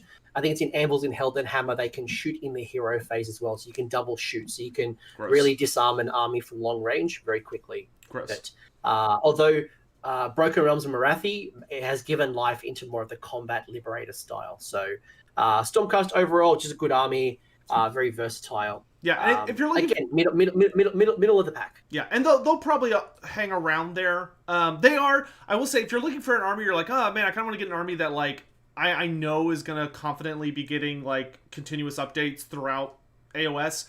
Stormcast Eternals are like kind of the main characters. In second edition, they definitely featured a lot less. Like first edition was super heavy Stormcast, but second edition really pulled back. Like they only got a single release, which was right at the beginning. Came out 2018. And they haven't got no new battle tome since. Yeah, which I'm so happy about. Like I'm not trying to be like, oh, screw Stormcast, but like first edition they had 3 books, I think, and all in first ed. So it's nice to see that they're not Space Marines in like in a sense that like they're not. You know, one of the things that I hear a lot about the 40k community that I totally agree with, and kind of why I don't play 40k is that every single time it feels like 40k gets some kind of update where it's like, hey, look, we're updating this army. Also, here's some Space Marines. Like, it's just never ending.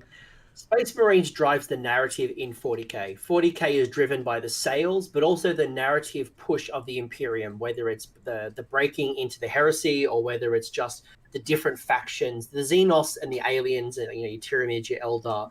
They don't drive the narrative. In Age of Sigmar, throughout the 5 years that we've had, we dodged that bullet. So many. We've had so many stories. Like for the last 2018 in 2019, we had something called the Soul Wars. Basically, Nagash got the shits that Sigmar was stealing all of the souls that he thought was his. Rightfully his, I think Nagash you mean. I'm sick of your shit. I am going to reclaim my souls. And it was the Soul Wars. It was Nagash, rise to power. The end of the Soul Wars came about, which then became the rise of Archaon. Archaon the Ever-Chosen. He has now kind of rebanded his Varangard. The Warcry story is all about people fighting to get a chance to become a Chaos Warrior at the 8 points. And basically, we've now seen the rise of Chaos. We are truly in... I know Sotek the only other day, you were talking about where the old world wars are going to basically be featured, which is the rise of the Great War against Chaos. Mm-hmm. I think we're currently in that for Age of Sigmar. Khorne, Tzeentch, Nurgle, Slaanesh, sorry, Skaven, but all of them are really powerful. All of them are really powerful right now. Archaon with his Chaos Warriors are also very powerful. So Chaos is very strong right now in the meta. So when we kind of dipped in Nagash, we picked up in Archaon. And now Archaon's kind of dipping. Morathi is on steroids. So Morathi is now kind of recreating her Elven Pantheon. And we're getting this now Elven story because Teclis is back. We're waiting for Malekith and we're waiting for Tyrion. For Tyrion. By the way, Malekith is now renamed Malarian. So you'll copyright. Yeah. But I think he also merged with his dragon, if I remember correctly. So the reason there was also a name change. I'm so excited for that army. Like if they are draconic, I am so scared because I'm going to buy the shit out of it. I think they're going to be Shadow Dragon Draconic. I think I'm that's what so scared. Morathi is snaky. I think you'll see some like angelic Tyrion models, and I think you'll see some draconic style Elven from Malekith Malarian. All right, so we've got one more Order faction. So let's go ahead and knock them out. And unfortunately, they're kind of struggling right now, from what I've heard. I haven't played them in a while, but how are Sylvaneth hanging in there?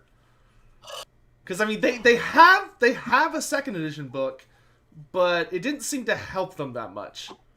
So I think Sylvaneth are one of the next books to get like this. So right now, Sylvaneth, they're hamstrung for a few reasons. Now, they are a beautiful army. They are easy to paint. They have really good play style. They've got a couple of things that hold them from being really strong in the meta. But all it takes is this book, this Broken Realms Alariel, to come out. And I think you'll see a game changer for Sylvaneth. I think Sylvaneth is going to become good again. And it's just going to take one book. So I right now, as it stands, but this could change any second. Come February, March, April, I think they could be really good. Yeah, and for anyone curious about, like, okay, if I'm looking at Sylvaneth, like, what kind of playstyle am I potentially looking at? They, from what I remember, this could change, but they seem to kind of be intended to be a teleporty, maneuvery heavy army that has a lot of magic shooting. Not as much fighting, but they seem to be quite tanky. They seem to be more about holding the line so that shooting and magic can deal damage. Would you agree with that assessment? In the current style, so when Sylvaneth used to be really strong, they would hoard the board, or they would flood the board with dryads, the little tree spirits known as dryads. When their second book came out, it was probably more skewed to what's called the Kurnoth Hunter. So there's a variety of a much bigger tree, and they have melee or shooting. Unfortunately, some of their rules are quite prohibitive to them being really strong. The other restriction is that they have really fast movement because they kind of can summon trees, and they summon forests on the board, and they can then teleport between the different forests. The challenge is that's become really hard right now. So again, I think they will get an update, and I think I don't want to dwell too much on Sylvaneth. They're probably at the weaker end of Sigmar right now. They're not unplayable, but any minute now there could be a Broken Realms Alariel, the goddess of life, and I think that'll change the game. Yeah. So hey, if you're looking to get into Sylvaneth, it might be a good time because I bet they're cheap for buying from other hobbyists. Right. Green Git's telling me to be direct. All right, they're hot garbage right now.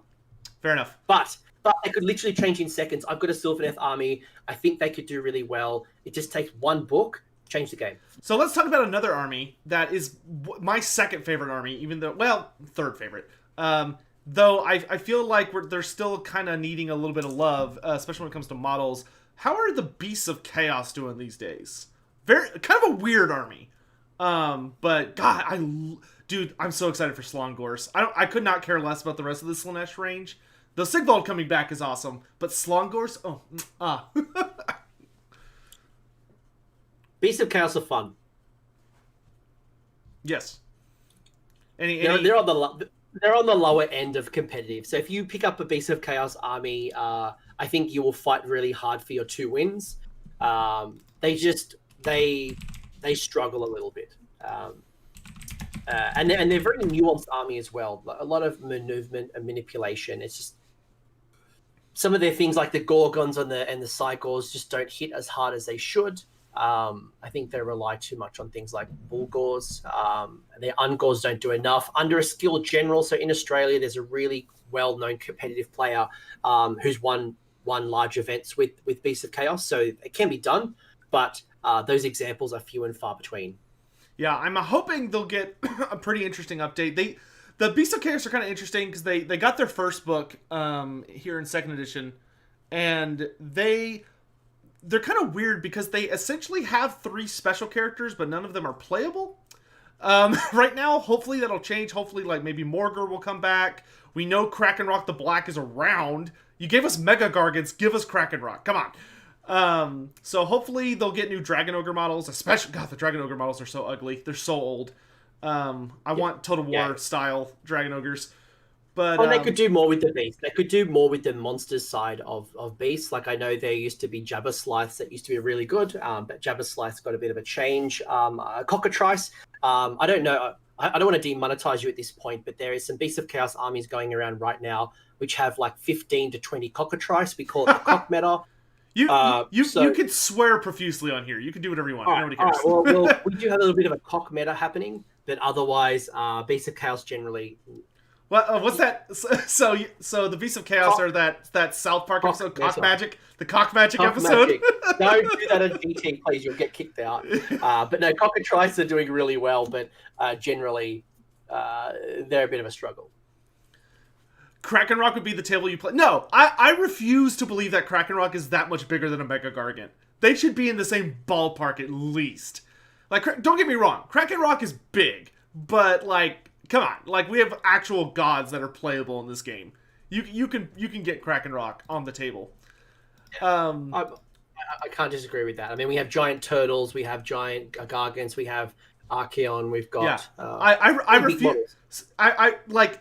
Don't Krakenrock is like Ridley and Smash Brothers. They can make him fit. They just have to decide to do it. All right, so moving on from Beasts of Chaos, who are a fun army to play, especially because it seems like Games Workshop is starting to support Beastmen of the Gods. Like we've got Zongors, now we're getting Slongors. That seems very likely. We'll see Korngors and Pestigors in the near future. So like if you're like, oh man, like I love all those different kinds of Beastmen like I do, not a bad time to start kind of looking at them. So let's start talking about gods. Blades of Khorne. I've had some very nasty experiences against Khorne. They are on the weaker side of chaos right now. Really? If I rank the chaos gods right now, sorry, I've changed your chat into cock meta. It's fine. And I think I caught somebody jumped in. They know what they like. Just let them have it. It's okay. Forge World sales just went up. I don't know. Sorry, Finecast models just went up. So of the chaos, if I rank the chaos gods right now as we stand, Tzeentch is the strongest. Tzeentch, whatever you want to call it, Tzeentch is the strongest. I would then say Nurgle, but Slaanesh is literally about to get an updated book. Yeah, so Slaanesh is probably going to be nasty. if you're watching this as of recording, I would say in the next month to 2 months, I would say by mid-February, we would have a new Slaanesh battle tome. So I think you'll see Tzeentch, Slaanesh, Nurgle, Khorne. I think that's the way you rank the four. Skaven even is probably on par with Khorne, or maybe just above Khorne. So the reason why I say Khorne is the weakest of the two is it has the mechanics behind it. So the benefits of being a Khorne army versus the others is just old and has fallen out of favor. But again, in saying all of that, all it takes is a Broken Realms book, and there's going to be more Broken Realms books. So if you are a 40k player and you know Psychic Awakening, there was like 6 to 8 different books to kind of update you on the progression of the story and new rules. I think you'll see at least. I think you'll see about 5 books. I think you'll see Broken Realms will be at least 5 books. So you'll get updates to different armies. Yeah, so, and each one of them, like Morathi updated 4 factions. So like it is supposedly Games Workshop has said that everybody's going to get an update. I don't think that's going to end up being true. I think most everybody will show up and get an update. Just because there are so many factions in AoS and some of them are pretty minor. In saying all of that, in the last couple of months, we've had new rules being produced by White Dwarf. True. So if you're a Gits army, trolls, squigs, and spiders have all gotten extra rules. So I would imagine, if not in Broken Realms, you might see White Dwarf giving new rules to other armies. So I think again, all it takes is one set of new rules, and I think what I'm saying could be changed. Yeah, and I will say, for anyone that's looking at Khorne, you think they're cool, they are. I actually don't think they're a bad beginner's army, just because they're pretty straightforward. They're just run smash. I think the only thing that's kind of complicated is that they're very summoning reliant. But I don't think summoning's super complicated. It's more of just understanding value. If you run a couple of Bloodthirsters, you're in for a good time. Didn't Wrath of the Everchosen add like an all Bloodthirster list or some BS? It's not that competitive, but if you just run a couple of Bloodthirsters, either with the Mortals or the Demons, the Mortals are a little bit stronger than probably the Demons right now. But again, some Blades of Khorne, Bloodletters will be back on the table in no time. They're on the roller coaster to come back up. All right, so jumping from bottom of the list, top of the list, Disciples of Tzeentch. Super powerful. Very strong army right now. We talked earlier about the gauge of an army being a 5-0 army, so at a tournament it could win 5 games. Absolutely, this is top tier. Super strong with magic, lots of bodies on the board.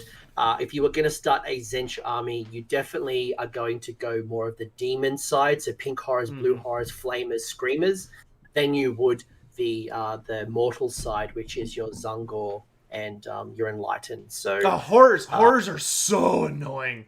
Oh my god, they're annoying. They're very, very powerful, and they may get an adjustment, but they are definitely, Tzeentch is the strongest of the Chaos Gods right now. Through magical supremacy, through board control, and painting demons is a lot of fun. Painting the pinks, the blues, the little fire brimstone horrors. Especially if you're new to painting and you want to try contrast paints, Tzeentch is very contrast friendly. And a lot of colors. You can do a lot of colors with them because you're painting your pink horrors, which are pink, or reds, blues, brim, so it's fire, so you can do some fire effects. You've got screamers; these are all like flying manta rays. Yeah, and it's Tzeentch. You could just be like, yeah, my guys are mutating, so I'm just gonna make them whatever fucking color I want. Green energy magic. All right, so Tzeentch is strong. You're good. You're fine. I think move along. I think the chat's chat wants Warg. We're almost to Warg. I know. It's all good. Nurgle is still good. Nurgle is resilient. Nurgle is fast. If you played Nurgle in Total War, they are super slow. Yeah. In Age of Sigmar, they're super fast because of something called a Feculent Gnarlmaw, which is a terrain feature. It's like a little tree, like a Nurgle tree. And the Nurgle tree gives them basically speed. Yeah, Nurgle has some of the best terrain synergy in a book. It's super weird. It's super good. They can summons, they can bring on extra bodies. If I was building a Nurgle army right now, the best build is what's called a Blight King. So I guess these big mortal Nurgle warriors, as opposed to the Plague Bearer demons. The big fatties, the big great unclean ones are good, but you're definitely seeing Great Unclean. You're definitely seeing Black Kings probably being the strongest right now. Yeah, they are due for an update sometime soon. They are a first edition army still right now. But they did get rules through Wrath of the Everchosen, and they've had and they got some points reductions in the General's Handbook in June, July. So they're in a really good spot. I know they as a Night Haunts player, they're actually the army I'm the most scared of because they dish out so many fucking attacks. They have exploding attacks for days.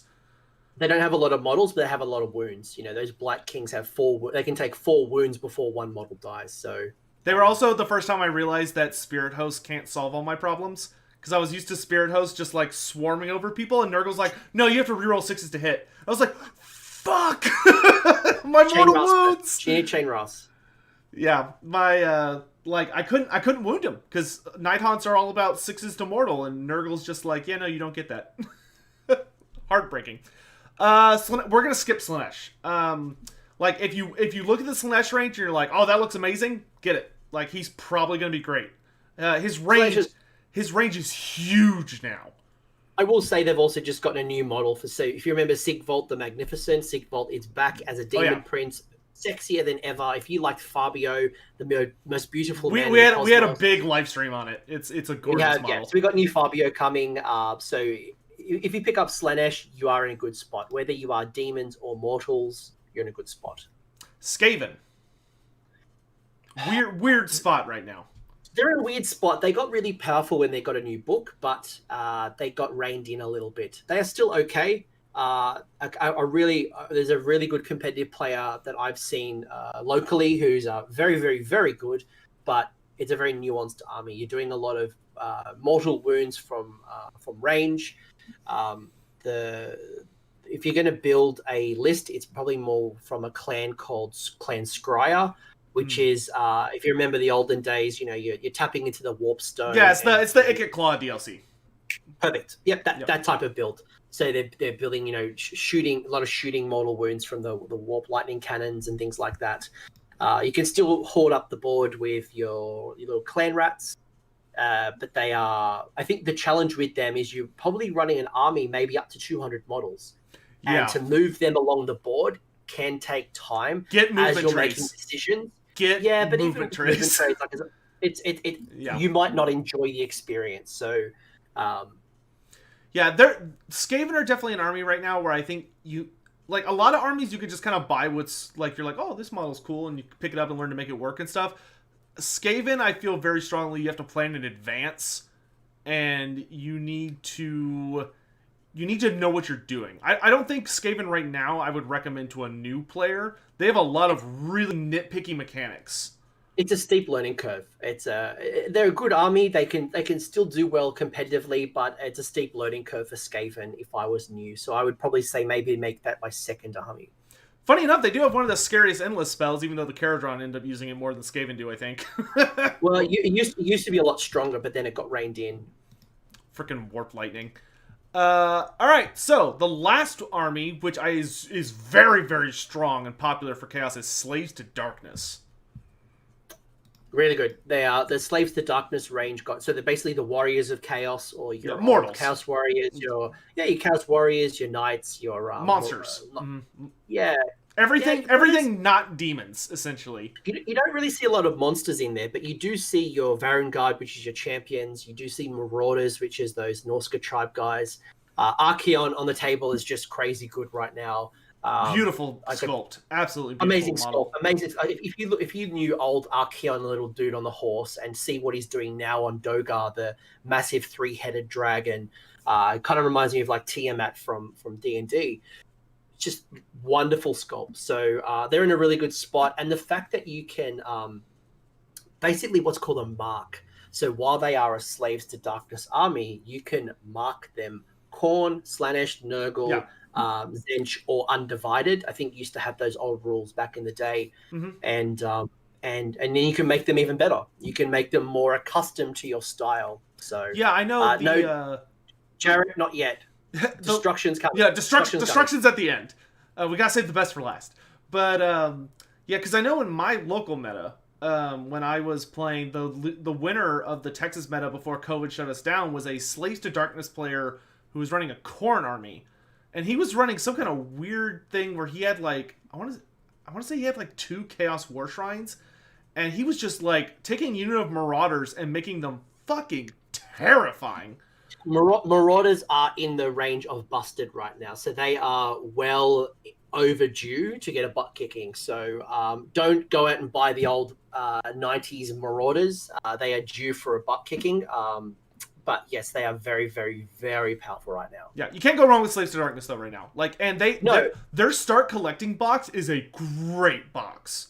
And they got this new model that's called a Lord on a Kakadrak, which is basically this demonic mount that looks like a half horse, half crocodile type. Like, it's just, this Kakadrak is just off the charts cool. So you're in a good spot. The Chaos Marauders, the Warriors and the Knights have all got upgraded.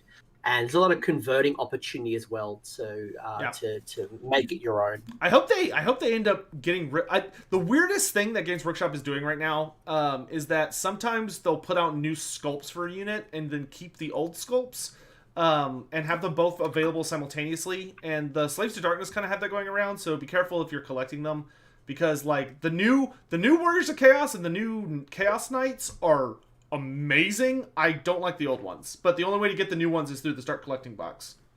And a good point from Vinci as well is that if you play Warcry, those Warcry warbands, those little warbands that are fighting for the favor of Archaon, they also can be brought into a Slaves to Darkness army. So there's some very good ones. So Slaves is like Cities of Sigmar. There's a lot of list versatility just with the amount of options that you can choose. So you can't go wrong with Slaves. Yeah, most of the allegiances have kind of like that giant conglomeration faction. I think everyone but Destruction, really.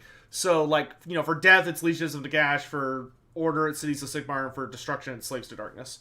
Or, sorry, Chaos. Yeah. So, speaking of Death, it's Death time. So let's start with an army that I have actually come to love a lot more than I thought I would. Flesh Eater Courts. Cool. Had a heart attack for a second. I thought you were going to ask me about Legions of Nagash. Nah, I won't do that until, you know, a few minutes from now. Well, all right. Flesh Eater Courts were really strong in 2018, kind of 2019. They kind of went dull for a little bit and then back on a resurge. So very cool, especially with what's called Grizzle Gore, which is a I hate Grizzle Gore. A monster damage dealing. Flesh Eater Courts are just great. They're really cool. They're really cool. Grizzle Gore Terror Guys can suck my dick. I fucking hate that model so much. I've smashed them with my Goblin Fanatics. So I don't have to worry. Like, yeah, it's not impossible to kill, but when it gets to go twice and it goes first, you're just like, fuck me. Okay. Here, I do 6 mortal wounds per 6. Like, sit on a dick. Sorry, I'm just really passionate about that particular model. They're cool. Like, they're very cool. Flesh Eater Courts. I've got a Flesh Eater Courts army. They're a lot of fun. Whether you go big horrors, flayers, ghouls, big monster terror guys, they're a fun army. They are very good fun, and they're competitive. They're good. They're again, they're in that middle kind of range. So. And to be honest with you, their start collecting box, that box I talked about earlier, is probably one of the most versatile boxes. When I was in England, I bought 4 start collecting boxes of Flesh Eater Courts, and that got me a full 2,000 point army and more. So that's actually a really interesting thing about Flesh Eater Courts. One of the most unique aspects about them, Games Workshop kind of leaned into this in first edition AoS, and they pulled away from it. But Flesh Eater Courts stuck with it. They are super unique of an army because they're one of the only armies that you can buy any of their box kits, whether it's like the Terrorgeist or the crypt horrors and all that stuff, and depending on how you customize the model, it will literally change what the model is. So like you could build crypt horrors, or you could build crypt horrors but put like the crypt horrors share a box with the Vargeist from Total War, so like the crypt horror and the Vargeist are part of the same box set. You could take a Crypt Horror's arms off and put the Vargeist wings on it. That's a new unit. And like there's a bunch of those in the army, which is really cool. Like you get to use a lot of bits in that army. Yeah, there's a lot of bits. There's a little multi-part. Yes, Vinci, we are talking about Bretonia. Sorry, not sorry. They are delusional. They don't have horses. They're not Bretonia. They're delusional, and they think that they are the royal court. They are the ghouls are peasants. and they believe that the flayers and the horrors are knights. They literally say that in their books. They say it on their rules. Yeah, and they use Bretonnian terminology. They're not just like they are peasants. They're men-at-arms. They're knights of the realm. They're errant, like knights errant. Like they are literally like Ushoran literally seems to be Gilles Le Breton in his head. Even though it's all a delusion, and it's beautiful. Actually, there's a mate of mine on Twitter. He's an American who's actually created an army where he's literally cut them in half, and one half of the model is Flesh Eater Courts, the other half is Stormcast. So it's almost like he's trying to replicate the delusion on the table. That so sounds amazing. You'll have to send me that after the live stream. So yeah, super great. I think they're an awesome army to pick up, and they have some of the most interesting stories. Like reading their army book, or they actually got featured as the main antagonist for the first written Gotrek book in AoS. Fascinating stories. And the funny thing with Flesh Eater Courts, and I want to get to Tyler's question before I forget it, the Flesh Eater Courts, they don't bow to Nagash. So Nagash some actually do, some don't. imprisoned. They actually imprisoned. Is it? Ushoran. No, Ushoran, that's it. He actually imprisoned them, but then the Stormcast actually came in and found him imprisoned, let him free, and pissed off Nagash. So there's a funny little like bizarre story there. Like there's so many cool things in there. But and then to it was whose question was it? Tyler. Tyler's question about Forge World. So Forge World, if there is War Scrolls and points in Age of Sigmar, absolutely yes. But Forge World hasn't really supported Age of Sigmar for a long time. So things like the Rogue Idol, things like the Colossal Squig, there are certain things that can actually be brought into Age of Sigmar, but that range has really been killed. I think mostly because, as you mentioned in your stream, they're preparing for the old world. So yeah, I would say not a lot of Forge World for Age of Sigmar. I would say literally the only model I know of from Forge World that I think is worth getting, and even then it's kind of is the Morngul.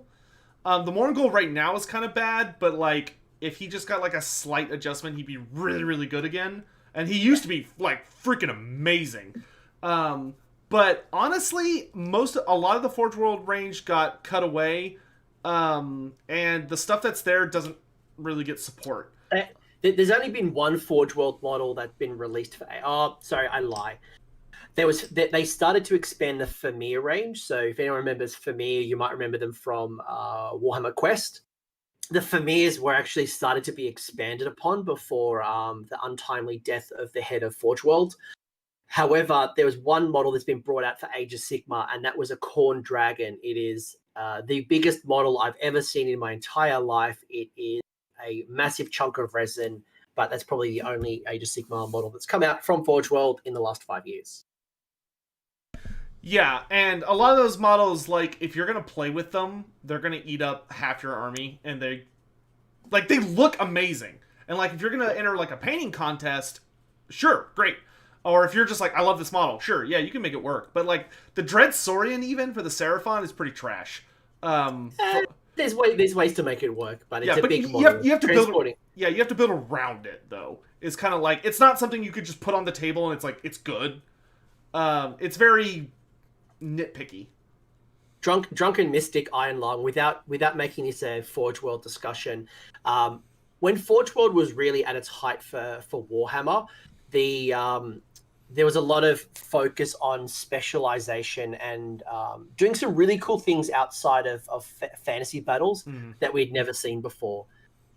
Nowadays in Age of Sigmar, it is the modeling, the lore, the kits that are coming out at such a fast rate with such dynamics that I actually don't think that we really need Forge World in Age of Sigmar right now. So and painting and building resin is harder than plastic, and it's more fragile. So I actually think it's actually not a bad thing that we're not reliant on Forge World. Yeah, I'll flat out say it because I don't care if I hurt their feelings. They're a company. I think Forge World was absolute garbage.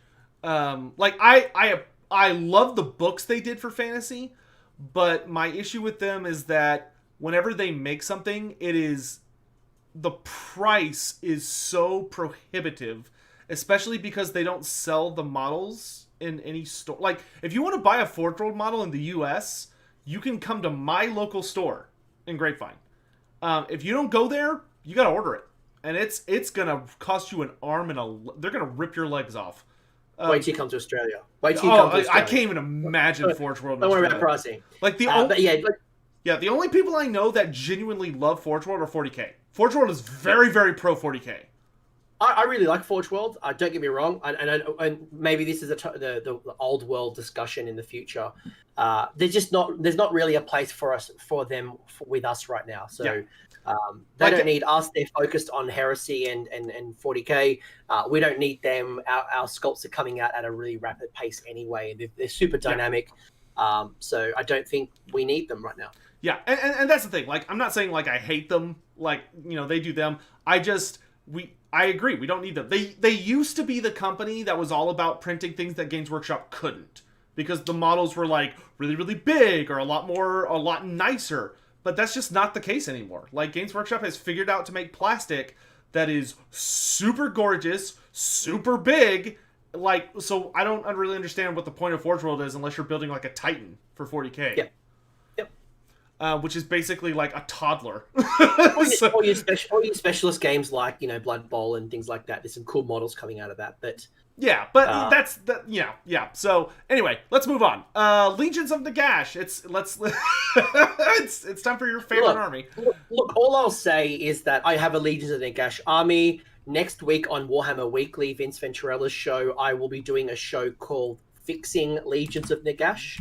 Ooh. So all I will say is that Legions of Nagash need some love. Nagash has been over-focused on Ossiarch Bone Reapers. Nagash was the first book for Age of Sigmar 2. So we're currently in second edition of Age of Sigmar. This book was the trial. Over the last 2 to 3 years, we've learnt a lot. And I think the book is just out of date. So with a new book, with updates to rules, Legions of Nagash can be very good. But right now, as it stands, is probably at the weakest end of the game. So they just don't have the tools to be able to handle the top tier armies right now. They've just fallen out of favor. Yeah. That being said, they are I do think they're definitely one of those armies that can like surprise. They can kind of come out of nowhere sometimes, just because if anything in Death gets something, so does Legions of Nagash. Like they kind of got their hands in everybody's cookie jar. Not always. Not always. They don't have any synergies with Ossiarch Bone Reapers. They have limited synergy. Oh, right. Because you have to get Legions of Nighthaunt. So that's why like Nighthaunt. I hate the fact that Legion of Grief. When Legion of Grief came out in Siege of Lake Lethis, whatever that expansion was, it was after Malign Portents. I forget what the actual book was. It was the Sorceress Power, the one where they give you all the endless spells. Forbidden Power. Yeah, Forbidden Power, that's what it was. They added the Legion of Grief, which I was excited about at first, but the problem was it stripped away all of the identity of the Nighthaunts to make them, like, it's like, oh, okay, you could take it, and now you get summoning, so like, oh, okay, I can resurrect a lot of troops, which is something the Nighthaunts don't have.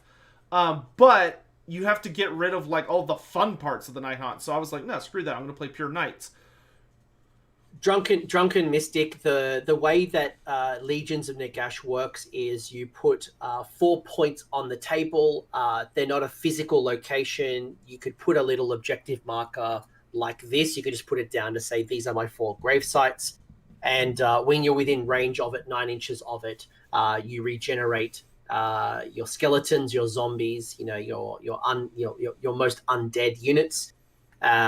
As well as your heroes help regenerate. So if you remember the olden days where your necromancer would be sitting with a unit of skeletons or zombies and they would just keep regenerating, the same rule applies, but these grave sites, these points on the board, can also help you regenerate. So, and I would say right now they're kind of a weird army especially because the meta between magic and shooting is so snipe heavy.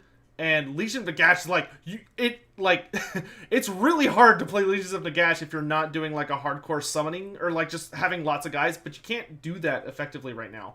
Like the only build I know of that in my local area was doing good at all was a guy who works at the Games Workshop store and cafe where they sell the Forge World stuff in Grapevine, the Citadel. The only build I knew of that was working was he was running a build that was like Neferata, stacked with Mongol. the Morngol, and then like a bunch of Dread Scythe Harridans with like a bunch of leadership debuffs. And the whole point of the army was to just give all enemies like -3 to hit or some crazy bullshit. To debuff army, and that kind of goes back to what Baron had asked: is what's which one's better now, Arcan the Black, Manfred von Carstein, or Neferata? All three of them do three different things. Arcan is all about magic. Neferata is all about what's called a debuff, or making it harder to do what you want to do. And then Manfred is definitely more about improving the characteristics and making it easier for combat. And they all three of them play different roles. So I think it's hard to say which. All three of them are good. It just depends on what is there to support them. They'll probably, I imagine the next, unless there's a new Death faction coming out, which there could be. There's a lot of theories going on around Vampire Pirates. But whether or not that's actually a thing or just like the zeitgeist of the community, who knows? But that being said, I would say it's super likely Death is going to be getting something soon, which could be a new Legions of Nagash book. But at the very least, I imagine Broken Realms will have some Legion of Nagash. Like, there's no way they're not going to get a new Legion. Triple Herbs, I'm with you. Where is Krell? Give me back Krell. Give me Krell. I want they kept us modeled. Why didn't they just put him in as like a minor character? I felt so bad when they released the Sigvald story and they're like, yeah, Sigvald killed Krell and that's why Nagash is pissed. It's like, can't Nagash just put him back together? To be fair, the last time we saw Sigvald, he had died to a Troggoth and been peed on. So it's like, how did Sigvald come back, but Krell's too hard to come back? Like, come on. Anyway, yeah, dude, Spezia, I do hear that. I really want a Soulblight faction. All right, so Night Haunts. I love Night Haunts. What can you tell us about Night Haunts? If you wanna make your opponent very upset very easily, play Night Haunts. Night Haunt are a very forgiving army. They are easy to paint. They don't have to worry about armor piercing / rend because they're spooky ghosts. They don't worry about that. They have something called ethereal. They're very fast, and they have something called the Underworld, where they basically can kind of teleport and come up through the board. They don't have to deploy normally. So they are generally a good army. Again, that middle tier army, you can absolutely go better with them. There are some very good competitive Night Haunt players, but they do have a big weakness, and that is their heroes, which is the linchpin of their force, only have small wounds. Yeah. So an army that can project their power at a distance, they can take down those characters pretty easily. So they do have some big weaknesses, but again, scissor paper rock, they also have some really good strengths. Yeah. So they are. I would say they're one of the more, like, a lot of armies. There's a lot of like little things you can do to like try and like curve your luck one way or the other. Night Haunts are a very flat 50-50 on like everything, because most of your army just has a flat 4-up save that can't be moved. So you're just like, I hope I'm good at rolling dice, because if you can hit those 4-ups, you're one of the tankiest armies in the game, unless you're just getting blasted by mortal wounds. Like Lord Croak and the new Seraphon, playing Night Haunts against them is kind of a waste of time. Like, if you see Lord Croak and a hardcore Seraphon cast army across the table, your options are basically, if you can't, to either try an Underworld and get close enough where you can just get in that charge, and like, if you fail that charge, you lose.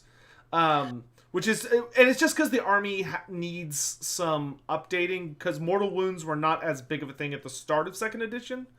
And as the edition has pushed forward, there's a lot more mortal wounds. Because when they designed the Night Haunts, they said, oh, okay, there's not a lot of mortal wounds. They have unrendable 4-up, so they need to have low wounds to be fair. But now that's no longer the case. So either, I mean, personally, I don't mind the low wounds. I'm hoping what becomes a thing in AoS in 3rd edition, or maybe late 2nd, something I'd like to see is more units like the Temple Guard for more armies. Where, like, I could purchase a bodyguard unit that on a 2-up eats mortal wounds from my characters to keep them safe. If I was making a choice, and Frank makes a really good comment that one of my favorite models in Age of Sigmar is the Black Coach. Yep. The new Black Coach is just incredible. I would love that to be a hero. Make that a hero, and I think we've got a bit of a game changer in the Night Haunt. That I think overall they're a good army. They're again, they're not going to go 5-0 unless you are very talented and very practiced. Whoa. It's one of my. So it's one of my only. That's like one of my only large models I painted myself. It's a beautiful model. It's a beautiful model. They have some very dynamic sculpts, you know. So Nighthawk, good. Again, they're not the strongest army in the world. 3-2, 2-3, kind of like they can. You're not gonna go 5-0 unless you just you can. Oh you yeah, can, but you got to be well practiced and well skilled, and dice. You need to. Yeah, you gotta roll your 5-ups or your 4-ups. Also, you're probably gonna have chain rests for days.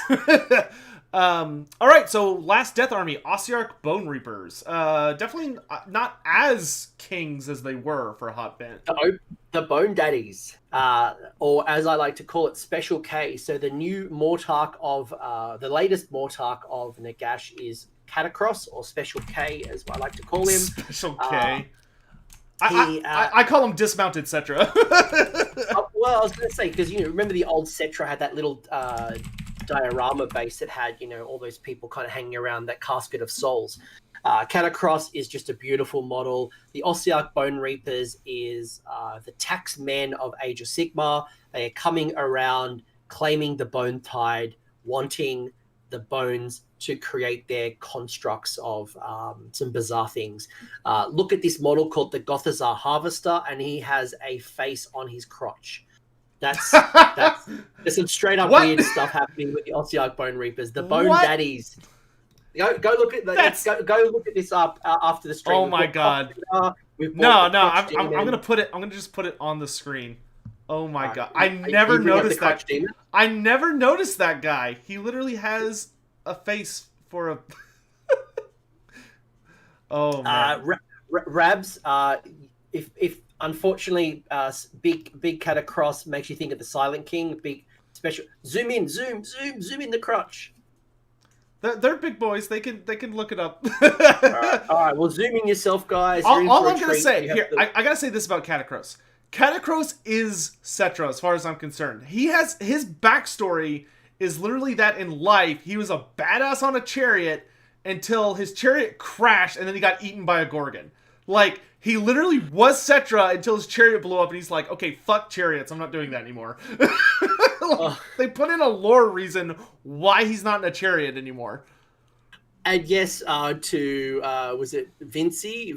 No, not Vinci. It was Mexican Sasquatch says that it's law that Ossiarch Bone Reaper players have to say "Welcome to the Bone Zone" at least once. Yeah, I'm pretty sure that's what they say when they put down their stupid terrain piece to shoot laser beams at you. I hate that thing. Well, I love it because I get to destroy it now with my Gargant. I want to destroy it. I've destroyed 2 of them already. So yeah, we can talk about terrain at the end. All right, so Ossiarch Bone Reapers. I'll go ahead and lead us in with. Are they still the oppressively high armor army? Maybe this might be a nice way to introduce them. And Mogwai. Absolutely, OBR is the spiritual successors to Tomb Kings. However, without the Egyptian flair, they're probably more of an Oriental style OBR. Yeah, they're very unique. They're Tomb Kings where you can copyright the aesthetic. Yes, yeah. So there is shades of Tomb Kings, but you're not going to get your Bone Snakes. You're not going to get your Archer. I've forgotten what their names are. The old Tomb Kings models, but. Yeah, so and then there's a lot of ways to really customize your forces as well. So if I use like there's things like temples and chambers as well. So imagine again, I'll go back to Total War as an example. As an Empire player, if I base myself in Altdorf or in Reekland, imagine I get some special benefits from my city being Reekland as opposed to being in Nuln or being from Marienburg. Yeah, it's just like picking a different legendary lord for campaign. Like you get unique effects depending on your faction. So Age of Sigmar has that, so you can then customize your force even more. So you have OBR, and then you customize it to be Petrifix Elite. Yeah, that's and it's worth noting that's a thing for like every army, with very rare exception. Like every single army has a like sub factions. Like when I play Seraphon, Seraphon has doubled up sub factions because I play Coalesce, which is a sub faction, and then I also play Coatl's Claw, which is another sub faction of the Coalesce. Anyway, sorry, carry on. Yeah, no, that's it. That's it. So OBR, they are still strong. They are still good. It's just that they have changed a little bit. So they go into use them their catapults, which are very powerful. Very Uh, nasty war machine. they use the Gothazar Harvester to bring back their bodies. They're Mortek Guard. They're super durable. Um, yeah, OBR's in a good spot. They're a newish army. They've got new models. So anything that's new is always going to be you're in for a good time for a while. Yeah, and OBR, I will say, probably one of my only issues with AOS is that a lot of the armies that came out in second edition, one thing that I've really enjoyed about them is their ranges tend to be pretty large compared to the first ed ones. So we're like, Fire Slayers and Karajan Overlords, I love them, but their ranges are very small. Like, there's not a whole lot of models. Whereas, like, OBR have a ton of stuff. They have all sorts of characters. They've got all sorts of different units. They've got cool monsters and little creatures and stuff. Anyway, so, like, OBR are a very cool army just because they have so many characters. Like, they have a lot of heroes. They have a lot of cool characters, and you can bring in some things like Arcane the Black. You can bring in Nagash into your OBR as well. So they're good. They are an elite death. So if you love death, but you don't want to run big blobs of skeletons and zombies and things like legions of Nagash, this is the elite version. This is the Stormcast version. So you'll have probably, I don't know. Would you agree that they're models? Yeah, would you agree that they're pretty position? Like, one thing I've noticed about OBR is they're very, like, you got to have your tactics down as far as, like, positioning. Because they have so many, like, Nighthawks and all those guys do have spheres of influence, but it's a little more forgiving. It seems OBR, where they have spheres of influence, they also have to, like, point at a specific guy, as opposed to just, like, oh, I'm within 12 inches. I guess we should also note that OBR has a very unique system when it comes to, like, command points. They have, like, a completely different... Yeah, there's certain armies that have different resources. So your Lumineth Realm Lords have Aether Quartz resources, so different bonuses you can use. Karajan Overlords have Aether Gold. There's a whole bunch of those demon armies that you get points for summoning or points for Khorne if units die. Nurgle get things for like the depravity for Slanesh. Yeah, I guess we're not going to worry about that then. It's just if you're learning OBR, you got some more stuff to read than usual. I'm trying to be conscious of like not putting too much too soon. That's fair. There's a lot of detail, but I think it's the customization and the flair that you can go as deep or as shallow as you want with this game. So, and that's probably why Sotek, you were mentioning my channel. I have been doing this for years now, and I'm still talking about lists because the level of customization, you can go to a very macro level and kind of really customize things, or you can just put your models on the table and just punch on in the middle. Yeah, I know people that do that. Even going to like tournaments and stuff, it's not unusual at all to run into someone who's like, he's primarily a painting hobbyist, so he just painted up an army really relaxed, and he's like, I'm just here to play, and like he probably gets smashed, but he just has a great time.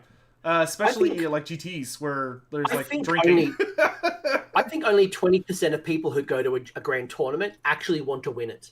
I think 80% are there just to play Warhammer for 2 days. They just want to meet up with friends, old friends, meet new friends, get to play Warhammer, have a weekend away from their family or their kids, their job, and just roll some dice. I think most people just want to have a good time. And there's probably 20% of the people who have actually come there, super practiced, with the single goal of winning 5 games and the grand prize. Yeah, I mean, that was, for me, that was like a life-changing experience, was when I was playing Warhammer Fantasy, and I started playing the Texas Master Circuit, and I actually got to go to one of the GTs for the first time, and it was amazing. Like, 2 days of just hobby, and like they're constantly giving out prizes, and everybody's getting completely smashed, and and 99% of the people there, 95% of the people there were super chill, awesome guys to talk to. There were a couple of hardcore, like, I'm here to win, I don't give a shit people. But for the most part, they were just, like, super awesome people that you're like, I want to be friends with this person. Like, it's great. I think you need to remember in competitive Age of Sigmar is it's not scary. By winning the tournament, by winning Adepticon, I don't win $1 million. I'm not going pro. I'm not going to be getting all the babes and the fortune and the riches and the boats. Like, Yeah, like the only thing you're going to winning- win is more plastic crack. Like, that's the best case scenario, is you win more of your hobby. So most people just go in there wanting to have a good time and having a weekend of Warhammer. So if you're thinking about going to an event, post-COVID, and you're worried about going in there and just getting smashed and it's wasting my time, honestly, most of the time, Yeah, no. you will not have to worry about that. So do go to your events and support them. So Yeah, I've been in the hobby now since I was 10 years old. So it's been 18 years I've been doing tabletop stuff, and I can count on both hands. Over those 18 years, I can barely count on both hands the number of bad experiences I've had. Yeah. Which is incredible, cuz it's not like I haven't been part of the hobby. Like, I've played so much, and the amount of times where someone was just kind of like a big dick is very, very rare. And it had nothing to do with the game. It was just that's who they were as a person. But anyway, let's move on to the Wah. We got to destruction. So Cool. let's talk about an army that a lot of people love, even though they're really hard to play because of how random they can be, which is Gloomspite Gits. my boys, The Bad Moon. my boys, the Bad Moon spoke to me. So Gloomspite Gits, oh my gosh, are they the coolest army in the history of the world? So if you love your goblins from the Seven Peaks and you're a big fan of not Scrag, right? 7 peaks? You mean 8 peaks? They're all destroyed. There's no peaks. 7. The dwarves took over once. I'm sorry. I have to take your Warhammer lore card. I'm sorry. I know. I'm sorry. You're all good, man. What was I going to say? I was trying to get myself out of Scragrot. No, it is Skarsnik. So if you love the Skarsnik, we have a magical equivalent now called Scragrot, the Loon King, where the Bad Moon spoke to him. I'm going to say it. Scragrot is what Skarsnik should have been. Scraggy's the best. Like, he captures little wizards and goblins and locks them into his loon asylum. That helps him be a prophecy to the Bad Moon.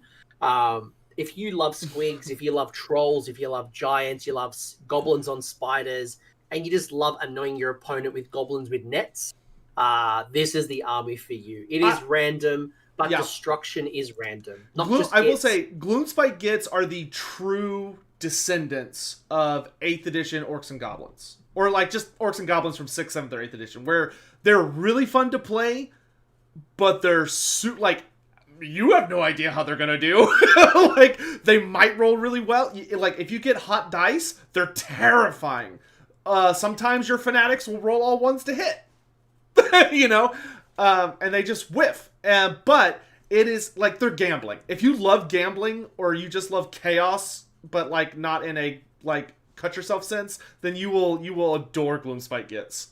In one battle, turn 1, I released 5 fanatics. 5, not 5. Numbers are not going well for me today. Between my 7 and 8 picks. Yeah, and you're losing a finger there. I have triggered the chat, and now they're talking about Squeak, and they're talking about dwarves, and like, no, goblins, and Skarsnik is the true leader of the 8 peaks. But more importantly, I had 5 fanatics go out there and destroy Alariel in one turn, and then move into killing the Spirit of Durthu the next turn. But then they've also gone out and done a whole bunch of nothing. So if you are playing destruction, you are absolutely embracing the poker machine. You are going to pull down that lever, and you don't know what you're going to get. You could get a whole bunch of candy, or you could get a whole bunch of nothing. Yeah, my last game before COVID was against a Gloomspite Gits player. Super nice guy. And he pulled off this super hardcore maneuver where he surrounded my Nighthaunts, and it was like 10 fanatics, Boingrot Bounders, Mangler Squigs. All of the Squigs rolled less than a 5 for their movement. So they didn't go they just inched towards me, and all the fanatics combined killed 2 ghosts. Like, it was like, I'm so sorry. Like, he was a super cool guy about it. He actually almost won the game because that stupid Loon Shrine. Good lord.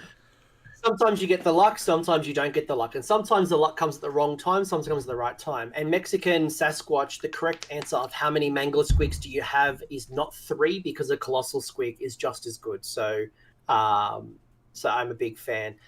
Triple Herbs, are these current Gloomspite Gobos the same Night Goblin models from Warhammer Fantasy Battles? Yes. Yes, Yeah. all of the Gloomspite models are the same except for the Trolls. Yeah, you've still got your Fellwater Troggoths, but yeah, you've still got, the Dankhold Troggoths are new, and the really big, the new giant Troggoth is new. And over the last couple of months, White Dwarf has published a whole bunch of additional rules that have made Trolls better, Squigs better. Oh, they got new Squigs. The Mangler Squig is new and so much better.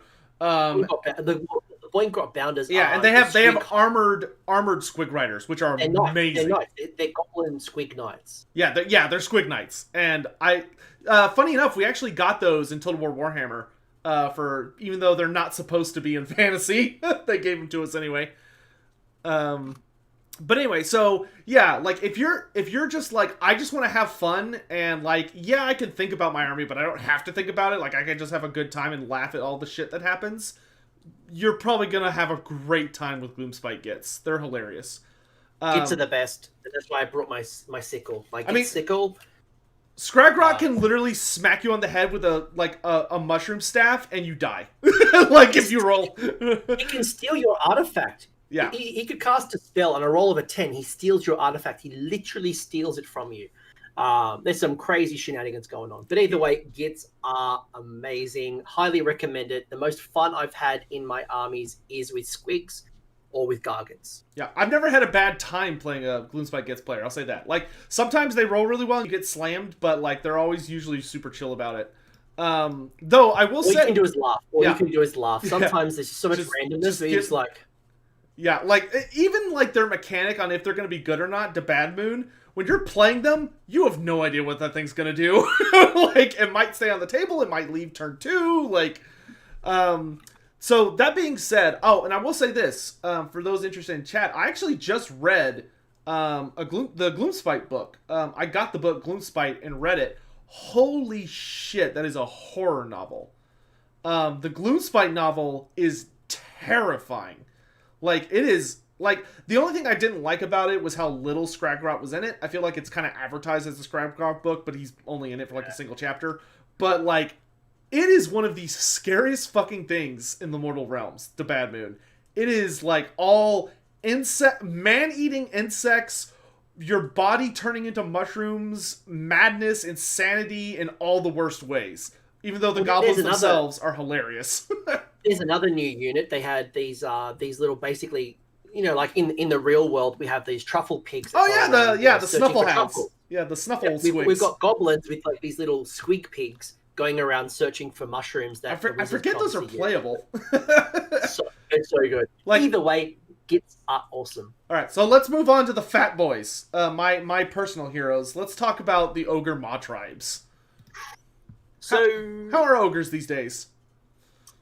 They are like they used to be in fantasy battles. So when they started, they split them out, and you had your Beastclaw Raiders, which is your snow-based, stone. Yeah, it was mostly like mounted guys. Yeah. Yeah. You know, your Icebrow Hunter with some Frost Sabers.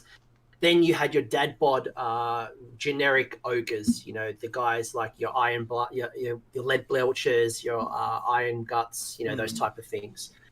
Recently, they brought it back together, and in my opinion, personal opinion, the best build of the ogres are the Beastclaw Raiders side, so Stonehorns, Thunder Tusks, Mournfang Cavalry.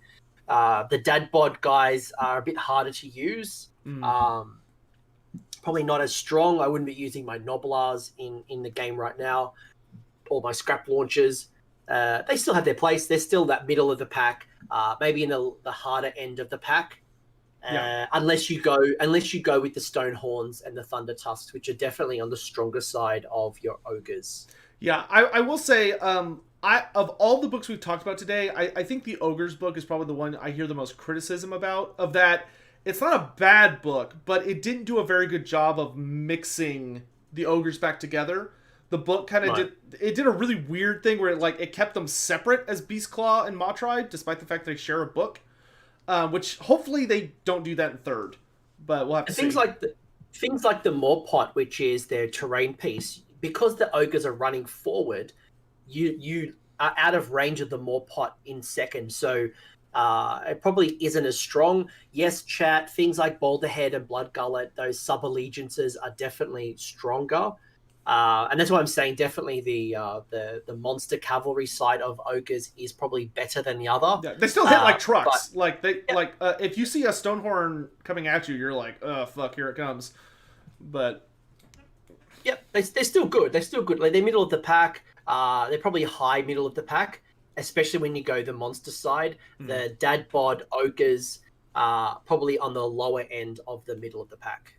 Yeah, and oh, go ahead. And to the point of the chat as well, your sub-faction, just because I picked Zench, doesn't mean that all of Zench is strong. It's those sub-factions, it's those unit choices that then make it a 5-0, or you can scale it back if you want to be a bit more friendly, and you could take one of the lesser sub-allegiances. You could take not as strong units, and I think that's where, again, that's why I'm like, there's no silver bullet, there's no magical... one list that rules them all. Yeah, and I know for me, when I read the Seraphon book, I fell in love with Quaddle's Claw. I read it and I was like, this is I just love this. I love the playstyle, I love the lore, so that's what I want to play. But if you were to talk to a Seraphon player and you're like, hey, what should I play for Seraphon? They'd probably tell you, oh, well, you should play Starborn and run Lord Croc and all this stuff, because then you can teleport around the table and all this stuff. But I don't want to do that. And that's kind of an interesting thing AoS has. And I think that's when AoS is at its best, is when you fall in love with something, you just kind of dedicate to trying to make it work. Yeah, agreed. I was just looking at some of the chat as well. Some of the models in OBR, the ogres are rather old sculpts, and to me, they're original sculpts. They're like the original ogre release. and when you run 2, 3, or even 4 Stonehorns, I was at a tournament recently where they run 7 Thunder Tusks.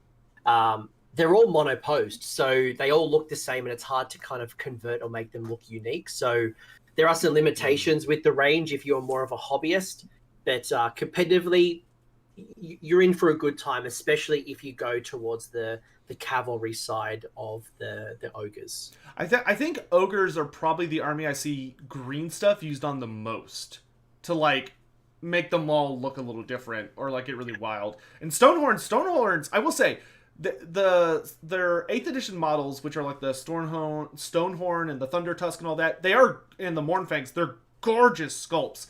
But yeah, they're very stagnant. But when you have 4 of them or 3 of them or 5 of them on the table, they all look the same. Yeah. So I think it's just... Which Games Workshop just didn't really think about it, probably, because in Fantasy you could take 1. I could not imagine a good list taking 2 of those things in Fantasy. I couldn't even imagine a good list taking 1 of them, to be honest. No, not in Fantasy. Yeah, but so that being said, ogres are definitely an army that I think if you like the mounted aspects, they're really, really good, and you can get into it and have a good time.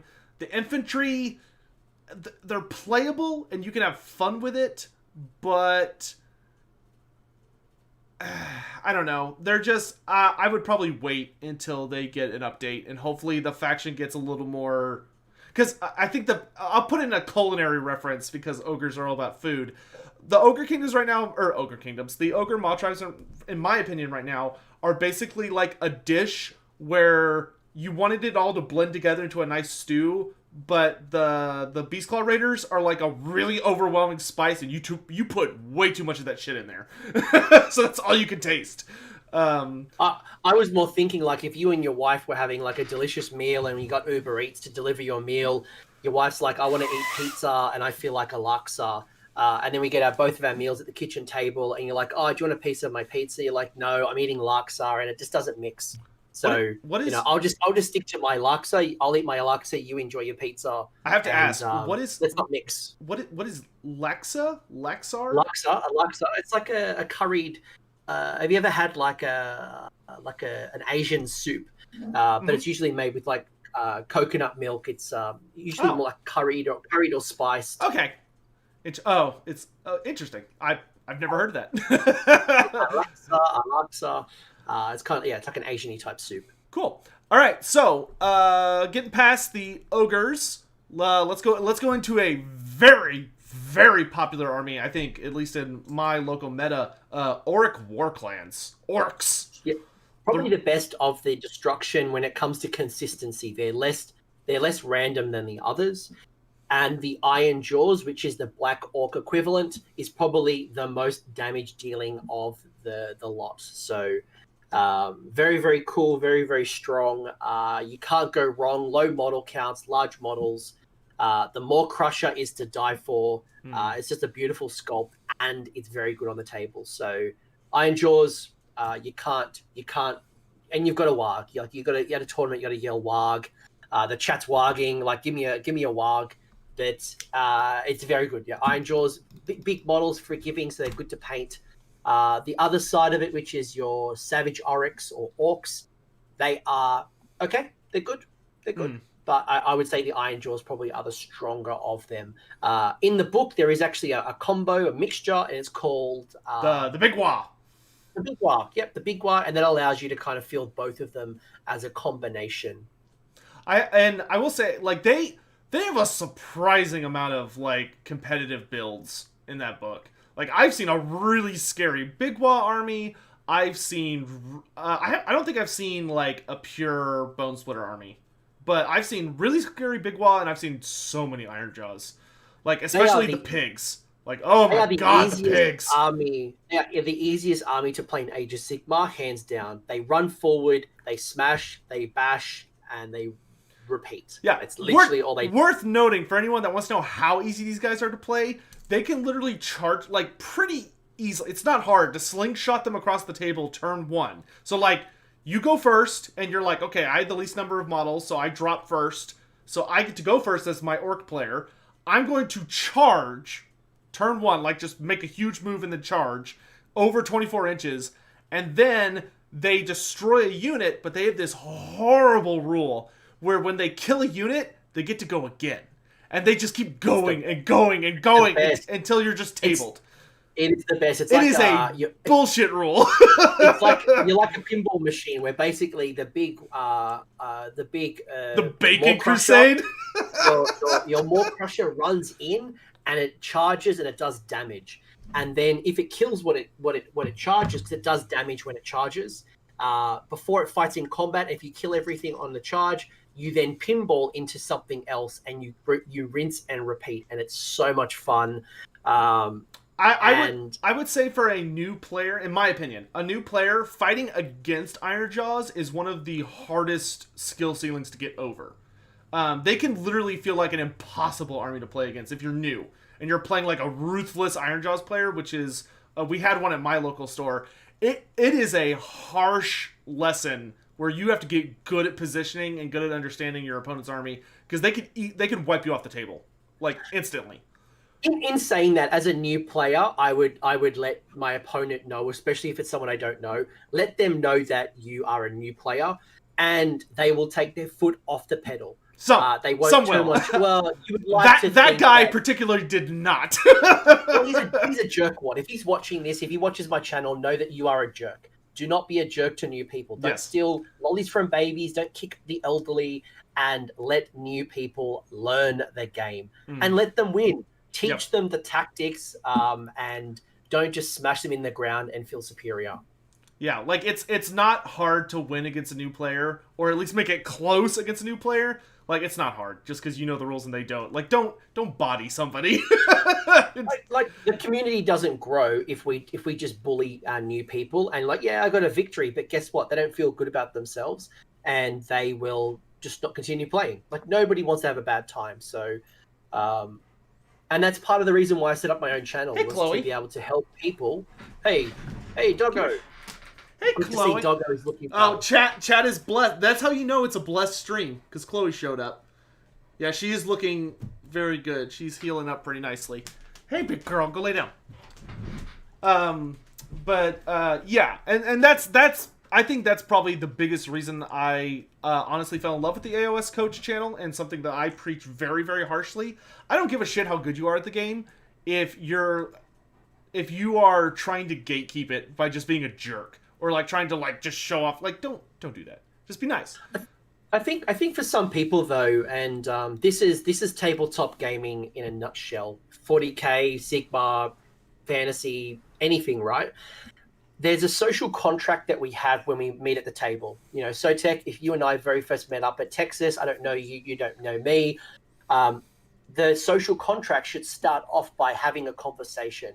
Is this a friendly game? Is this a competitive game? What are the rules on the table? You know, if a dice doesn't land flat, what do we do? Often communication can clear up a lot of our problems, and setting the groundworks at the start could be as simple as, hey, how long have you been playing Age of Sigmar for? I don't have to be condescending like how many games have you had with your army, but how long have you been playing Sigmar for? And if someone goes, oh, I've only quite new, you're like, okay, cool. What type of game do you want to have? And some people would just go, look, man, I'm still learning my rules. I'm not quite confident. Then I'd be more forgiving. I might give them advice. I might let them know, like, look, hey, do you want my advice here, or do you want to do something, and then I'll tell you later my thoughts. I don't want to impose myself as the experienced player, but at the same time, I want them to learn so that that I set them up for success. So Yeah. social contract, whether it's you and me playing Total War online, whether it's any type of Magic the Gathering, I think the social contract is critical. Yeah, and it's just like, you know, if you're playing someone in a tournament, and it's all about what you establish at the beginning. Like if I'm across the table from a guy who like we both are like, hey, like we know what we're doing, we clearly have good armies, we have our plans, we're moving quick. Like if he forgets stuff, I'm not just like I'm not there to babysit him. But like if I'm playing against someone that's very friendly and it's casual and stuff, I'll be like, hey man, like you forgot to move this unit that you wanted to move, and like or if they're like, oh shit, I forgot this thing like a couple of phases ago. Do you mind if we go back? Sure, yeah, no problem. Like as long as there's that mutual understanding of like a tit for tat system. Like if you're gonna be casual and be like, oh, I forgot to cast this spell. Do you mind if I go back and do that? And if your opponent's like, we're at a tournament, it's like, okay, but that's established now. You know. Yep. You know, at a tournament, that type of thing is you're less likely to do that because again, we're all there to win the game. But at a friendly local event, if we're all playing just casually at a store, we're all forgiving. And I will give you a tip towards the end of the show on a tool or a resource that I think would definitely help you, especially with your rules. But back to the original question, orcs definitely a good. Iron Jaw is probably the stronger of the builds, although that's not to say that the Savage Oryx, the Bone Splitters, aren't good. I think the Iron Jaws are just a little bit stronger. Yeah, and if you just want to run forward and smash, and you're like, I just want to be good at that, I don't think there's an army better in the game than Orc Warclans. All right, and then we're to the last army, and one that I haven't got to play yet, but I am so excited to fight Sons of Behemoth with Night Haunts, especially after I read their book. Dude, the Sons of Behemoth army book was incredible. The lore was so good and made up a substantial part of the book. When Lady Allender and Kurdos Valentian show up, I'm like, I love this. I want to fight Sons of Behemoth so bad with my Night Haunts. But tell us about them. How are Sons of Behemoth? They're the best. They are so good. I have 8 models on the table. Literally 8 models. And I just put them on the table and they just go in there. They charge. They stuff people in their pants, in their bag. They stomp on things. They kick objectives. They break terrain pieces. They are just stupid and fun. And they're not easy to use. Like, mind you, they're not easy to use. So as a new starter, again, there's a steep learning curve. But they're just ridiculous. Because if I just compare this, for example. So here's the Gargant. And I compare it with a Goblin. Yeah, they're just that's literally the comparison. Or here's a skeleton. So here's Gargant, skeleton. Yeah, when they released those kits, I was shocked how well the plastic turned out despite their size. The skeleton is not even at the kneecap. So long story short, a lot of fun, but you're putting a lot of points into single models. So if you make mistakes, they are very expensive mistakes to make on the table, but they're also very forgiving. So they are very, very cool, very, very fun, very restricted. There's only like 5 units you can choose from, so there's not a lot of list variety, but they're very, very simple. They just put them on the table, you run forward, and you stuff people in your bag, you stomp on them, and you break things. Yep. And I think I heard in your podcast that you were doing on it that the is it the Taker tribe is surprisingly nasty because of those objective systems? Yes. So I can you can actually move those objectives. So there's the only army that can actually interact with manipulating the objectives, and there's another Gargant that can actually literally destroy terrain. So so many of these armies get like bonuses from like different terrain pieces. The Gargant can destroy that. Do Mortis engines change the Drunken Iron Mystic? What do you mean by change the playing field? I don't know Mortis engines being very popular right now. I haven't seen one in a really long time. They honestly feel about as good as they were in Fantasy, where like you could take it and it's not going to hurt you, but they're all right in a Necromancer heavy Nagash build.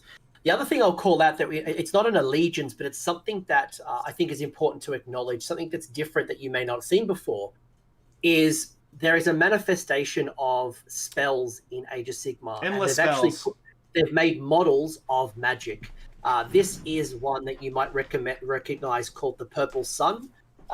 There is many of these, and you can actually summon and bring them onto the table, and there's a whole range of them. So, and they're a lot of fun as well. So they have different damage dealing, or they make it harder for your opponent. I've obviously got Sotek excited. He's run off. Yeah, I went off to get. So, like, if you play Total War Warhammer, you'll recognize a couple of these. You got Burning Head. Burning Head from the Lore of Fire is a playable spell. You've also got the Shyish Giant Scythe, the Penumbral Pendulum. It's called something a little bit different in AoS, but it is the Penumbral Pendulum. And this is my favorite endless spell, the Horrorghast. Love this endless spell is so good with Night Haunt. It is so good. Are Famir considered destruction now? They were, but I just responded in the chat. Unfortunately, Famir are gone. Yeah, they were. So I mentioned earlier about the passing away of someone quite important to Forge World a few years ago, and they started to expand the range of Famirs. Unfortunately, with his passing, as well as a bit of a restructuring in Forge World, that the Famirs got deprioritized, so it doesn't look like they'll be extending that range at all. Yeah, that being said, I do think there is a heavy chance they could make a return in Warhammer the Old World. Because Total War brought them back very heavily into the limelight as part of Norska. We've also seen Zotes coming back into Blood Bowl. Right. The addition of Blood Bowl. So we might see Zotes and Famir and some of these Zotes are in Total War now, too. They're part of the Wood Elf range now. Of course, yeah. But, so that's all the armies.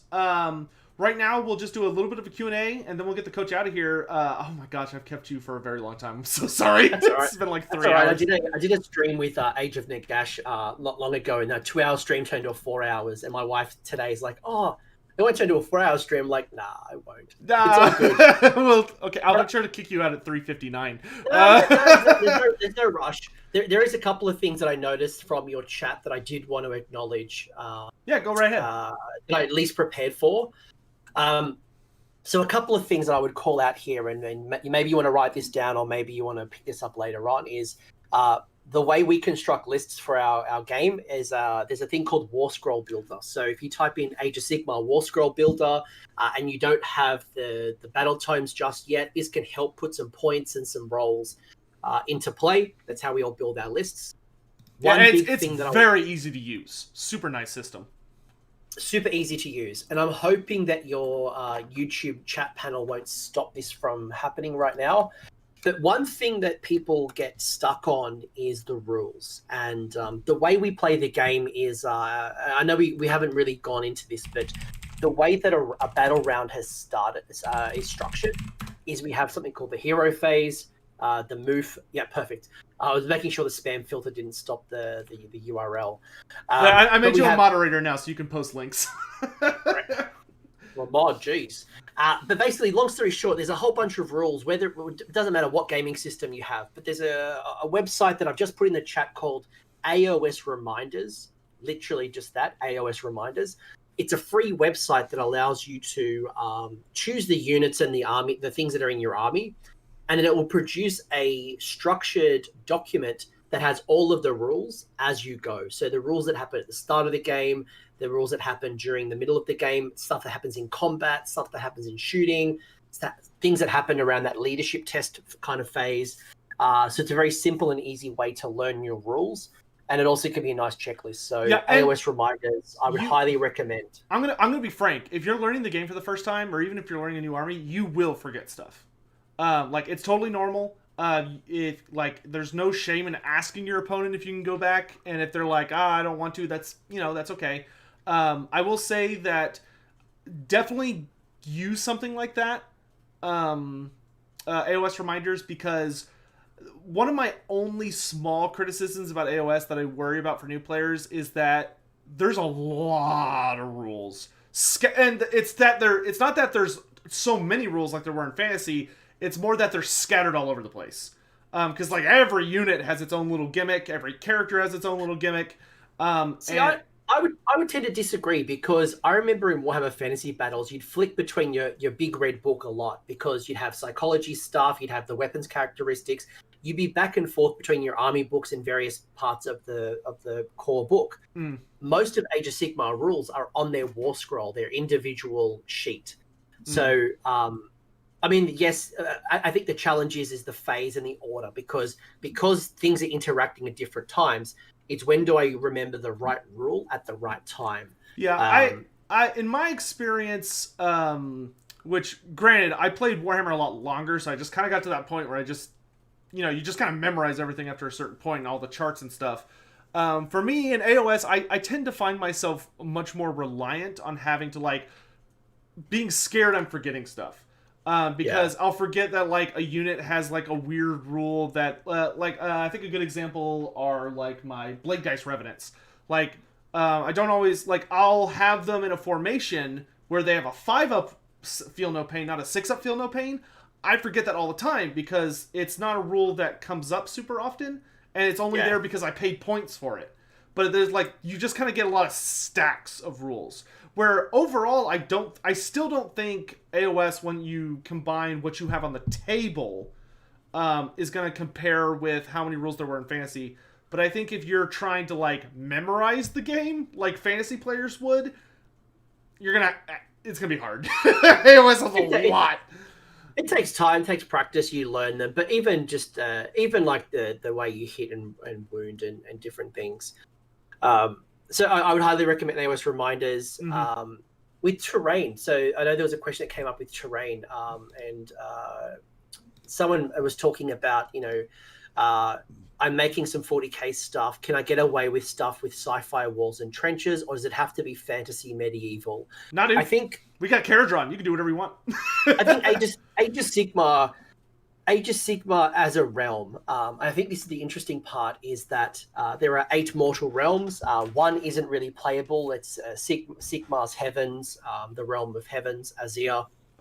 But the rest of them, Shaiish, Shaman, Akshi, Gairan, Gur, Ulgu, Hish, all of those realms have worlds. They have maps. They have things that happen. In Shaiish, there are levels of Shaiish, the underworlds. Yeah, so, and these worlds they're huge. Like, we're not talking planet sized. We're talking, like, multiple planets sized. So when you think of playing in Age of Sigmar, does it look like traditional medieval England? No. Could there be a place that looks like medieval England? Absolutely. Is there places that have high tech? Yes. Low tech? Yes. Is there places that have volcanoes and fire and lava? Yes. Is there places that look like, I don't know, barren wastelands full of dead the answer is yes. monster bones and yes, like whatever. Yeah. Do whatever you want. Like, and the thing is, there's your hobby. It is your hobby. Yeah, there's even pocket dimensions. Like, you have Olgish, which is where Slaanesh is held. That's not part of the realms. It's literally like a pocket dimension between light and shadow. Or Archaon, he lives in the Varen Spire, which is a pocket dimension between all 8 realms. The realms of chaos are around. Like, it is totally lore accurate for you to come out and say, okay, so I found a realm gate that takes me to a pocket dimension outside the realm of metal where everything looks like 40k tech. That's completely plausible. As Coach Paletto has said in the We have chat, another coach. yeah, he's in my Discord now. Are we getting a team?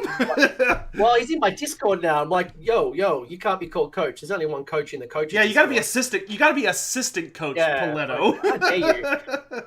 But he made an interesting point, and he said, there's literally trees made of metal. So Shimon is the realm of metal. So there's no reason I couldn't get my Sylvaneth models, my tree models, paint them in a silver and a gold and a bronze, and say that they're Sylvaneth from the realm of metal. There's literally no reason. Another example here is my Gargants. I've drawn inspiration from Dungeons and Dragons. There's frost giants, there's stone giants, there is like all these different giants. And I'm like, what does a giant look like if they're from a snowy landscape? What does it look like if it's a Viking raider? If this was from the realm of fire, then it could be more charcoal skins. It could have, crackles of lava. I could do it. Do whatever you want. If you don't want flesh-colored giants, yeah, anything's fair game. Triple Herberts, you can even do that. Like there's literally a book in AoS about how there are places in AoS that are just fragmented memories of the world that was. If you want to fight in Altdorf, you can fight in Altdorf. That's totally fine. Well, fun story. I told you that I am an Altdorf player, and my city of Sigmar is called New Altdorf. Nice. So in the vampire counts, so Neferata has named her place in the mortal realms as New Lamia, N-U Lamia. Because she's trying to read that name convention made me laugh so hard when I read it. It's so stupid and silly, but she's trying to replicate Lamia. And I'm like, well, screw you. I'm going to paint my cities of Sigmar in red and blue, like Altdorf.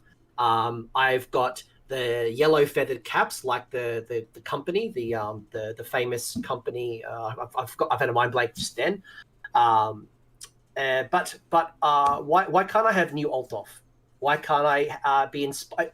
Here's another story. My skeletons, for example, all of their shields are painted like the different provinces in the Empire. So I've got a few with blue and white Midland. I've got a few from Ostland. I've got a few different paint schemes. There's ways to introduce that into your army if you are a big Total War or a fantasy player and have nods to the old world.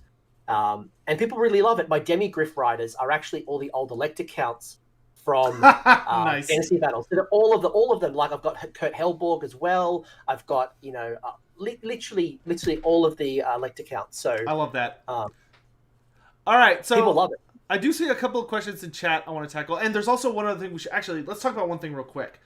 Something we didn't talk about that I think should be talked about because it's not a big deal in competitive, but I think it's a big deal for hobbyists or people that are familiar with fantasy. Is that something they added in the General's 2020 Handbook that I fell in love with, even though I haven't really got to use it, is that you can make your own characters now. Anvils of Apotheosis. Yeah, Anvils of Apotheosis is you literally, like, they've got a list of all these different races. You could be a Nighthaunt or a Seraphon. You could be a Saurus or a Skink. You could be a Orc. You could be a Savage Orc. You could be an Ogre or a Demon. Like, you could be all this crazy shit, and it lets you make your own character, just like you could in Fantasy. It even gives you a points. So I think some tournaments may allow them, some don't. Generally, the characters are a little overpriced for what they do, which is fair. But, like, you could give them mounts. Like, it's exactly like building a character in Fantasy. So I mentioned I'm running a narrative event in March, and that is actually one of the core mechanics of my narrative event, is I'm allowing people to build 2 leaders, a general and a 2IC, using Anvils of Apotheosis. So there is a custom, war scroll builder that allows you to make your own hero. Yes, I could make a halfling Fumak. Yep, very good. Yeah, so this you can see these are all like the profiles for like the races you can build. There's just a ton of them. It's great. It's very good. I will say though that to set the expectation right now, it's not match played legal. People are not going to let you run them at tournaments because they're not quite balanced appropriately yet. So play with your friends, play locally, play at a club if you get approval. But if I was going to a large tournament, Anvils of Apotheosis probably isn't there just yet. And going back to Fumark, halflings aren't really in Age of Sigmar, but one thing I did do to bring that halfling feel back to my city of Sigmar is I can bring Kharadron Overlords into my City of Sigmar. I went and got the Blood Bowl kit for the new Halfling Blood Bowls. I put the balloons on the back of those Halflings, and I literally have Halfling Balloon Boys who are acting as my Kharadron Overlords. That's True amazing. True story. So wow. literally, do it. Yeah. So another thing is that if you're ever curious about like you're signing up for a tournament or something, you're like, oh, what am I going to be able to do? Just ask the TO. Like they will virtually always have contact information, or somebody in the store will know, and you just be like, hey, what are the rules? Like, because there are tournaments I know that don't use rules that are considered standard in competitive play. Like there are some people that don't use the I forget what it's called when you like the realm rules, or like realm rules. Or like the what's the one where if you spent 2,000 points but your opponent spent like 1980 points, he gets like a little triumph. A triumph. I know a lot of people don't use triumphs. Okay, weird land. Next time I come back to Texas, I'm gonna I want triumphs to be standard. It's super awkward to bring them up when nobody uses them.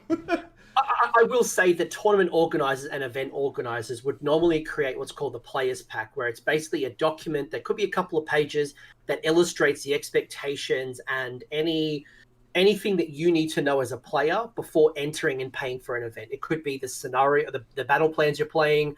It could be the way that you expect to construct your list. It could be which rules aren't in play, or maybe even some additional rules that might be special to that event. So yeah. Give me a twisted tea. I'm going to bring some twisted tea to Texas and speak to some of these TOs who aren't putting tie-ups in. Yeah, and that's just worth knowing. Like you never know what your local area is up to. It's always worth checking. But yeah, check. If you had a cool idea as well, if you converted something special, or you wanted to have something fun, something that I saw in the comments earlier that someone said that they had seen someone use their old Bretonian models as flesh eater courts. Now, if that's an idea that you've got, talk to that event organizer and say, hey, is it okay if I use this as this? And they'll either say yes or no. Yeah, that's actually probably a big one. If you're going to make like a really unique crazy army, like not use the typical models, make sure you okay that. Although, like sometimes tournaments will run what's called WYSIWYG, which is known as what you see is what you get, which is literally like if your model has like a certain weapon, then he has that weapon. Don't run swordsman as halberdiers. Yeah, like a halberdier is a halberdier. Swordsman is a swordsman. It's generally just to keep things moving and to make sure people don't like try and do weird shit. But you can always check with your local guy. And if you're like, hey, I built an Auric army, but all of my guys are made out of like I knew a guy in fantasy who played orcs and goblins, but he ran his entire army as Easter egg statues or Easter Island statues. So they all were like the heads, but like you could clearly tell what was what based on like how they looked. But he got it approved in advance, so like that's fine. You just got to make sure don't surprise people if you're going to a tournament. Get approval in advance. I do want to. I don't know what other questions you've got, but I there's one that I really do want to acknowledge from Go for it. Lagoon. And I do want also to call that. I know you mentioned you wanted me to suggest some other content creators if people wanted to learn more about Sigmar. But Lagoon asked, if you're a first timer, how are you looked at if you signed up for a tournament? So first off, I run tournaments. I've run tournaments for 4 years now. I literally get over 100 players coming to my event. To be honest with you, I have no idea if you're a new player. I might recognize certain players who have maybe come to my events, or I've met them in tournaments in the past. But most of the time, people don't know if you're experienced or not experienced. So when you sign up, couldn't care less. When you're at the event, I think you need to understand what you're getting yourself into. So now rules like AoS reminders will help you speed up your game. Because I imagine as a new person, you need to learn your game. So my advice to you would be to make sure you practice your army, you know some of your rules, and find gaming aids like that shit that will help you with your rules and make faster decisions. We don't expect you to be perfect. We don't expect you to know every rule. We all get rules wrong. But as a new player, we generally welcome new players. But there's often prizes associated for being a new player. Let the tournament organizer know that you are new, and they can be quite accommodating. They can help you, and let your opponent know that you're new. Yeah, and we're generally welcoming, but there's a trade-off there that don't rock up to a tournament and have had no experience and bring lots of models. I think there's you need to come prepared, and practice games will help. Tournaments tend to have timed matches. Is kind of the big thing. Like, we only have so much time in a day, and we got to get through all our games. 3 hours is the approximate time that you will get to put both of your armies on the table and to play your game. So yeah, you don't want to be like, okay, I have 100 models, but I don't have them like together. I don't know how I want to deploy. I don't know my rules. Like, you're gonna have a bad time. So I will say, I'll probably ask AoS Coach to join me again, just in the interest of like time and stuff, to maybe do a stream more dedicated to like the actual physical things of like going to your local store, what to expect, dealing with new players, getting into a tournament the first time. We'll probably have like, maybe we could do a stream dedicated purely to that, because that's kind of like a whole can of worms. Yeah, this is a big rabbit hole, guys. We're summarizing over 5 years. If you are interested to learn more about Sigmar between now and when we next collab, I have a whole bunch of videos around the Get Starting box. I've got videos about tournaments. I've got videos about each army. Come check it out, and you'll probably find something that you need that'll at least get you to this point. So yeah, and then probably the last thing I want to share out is just some of the other content creators that you might find useful.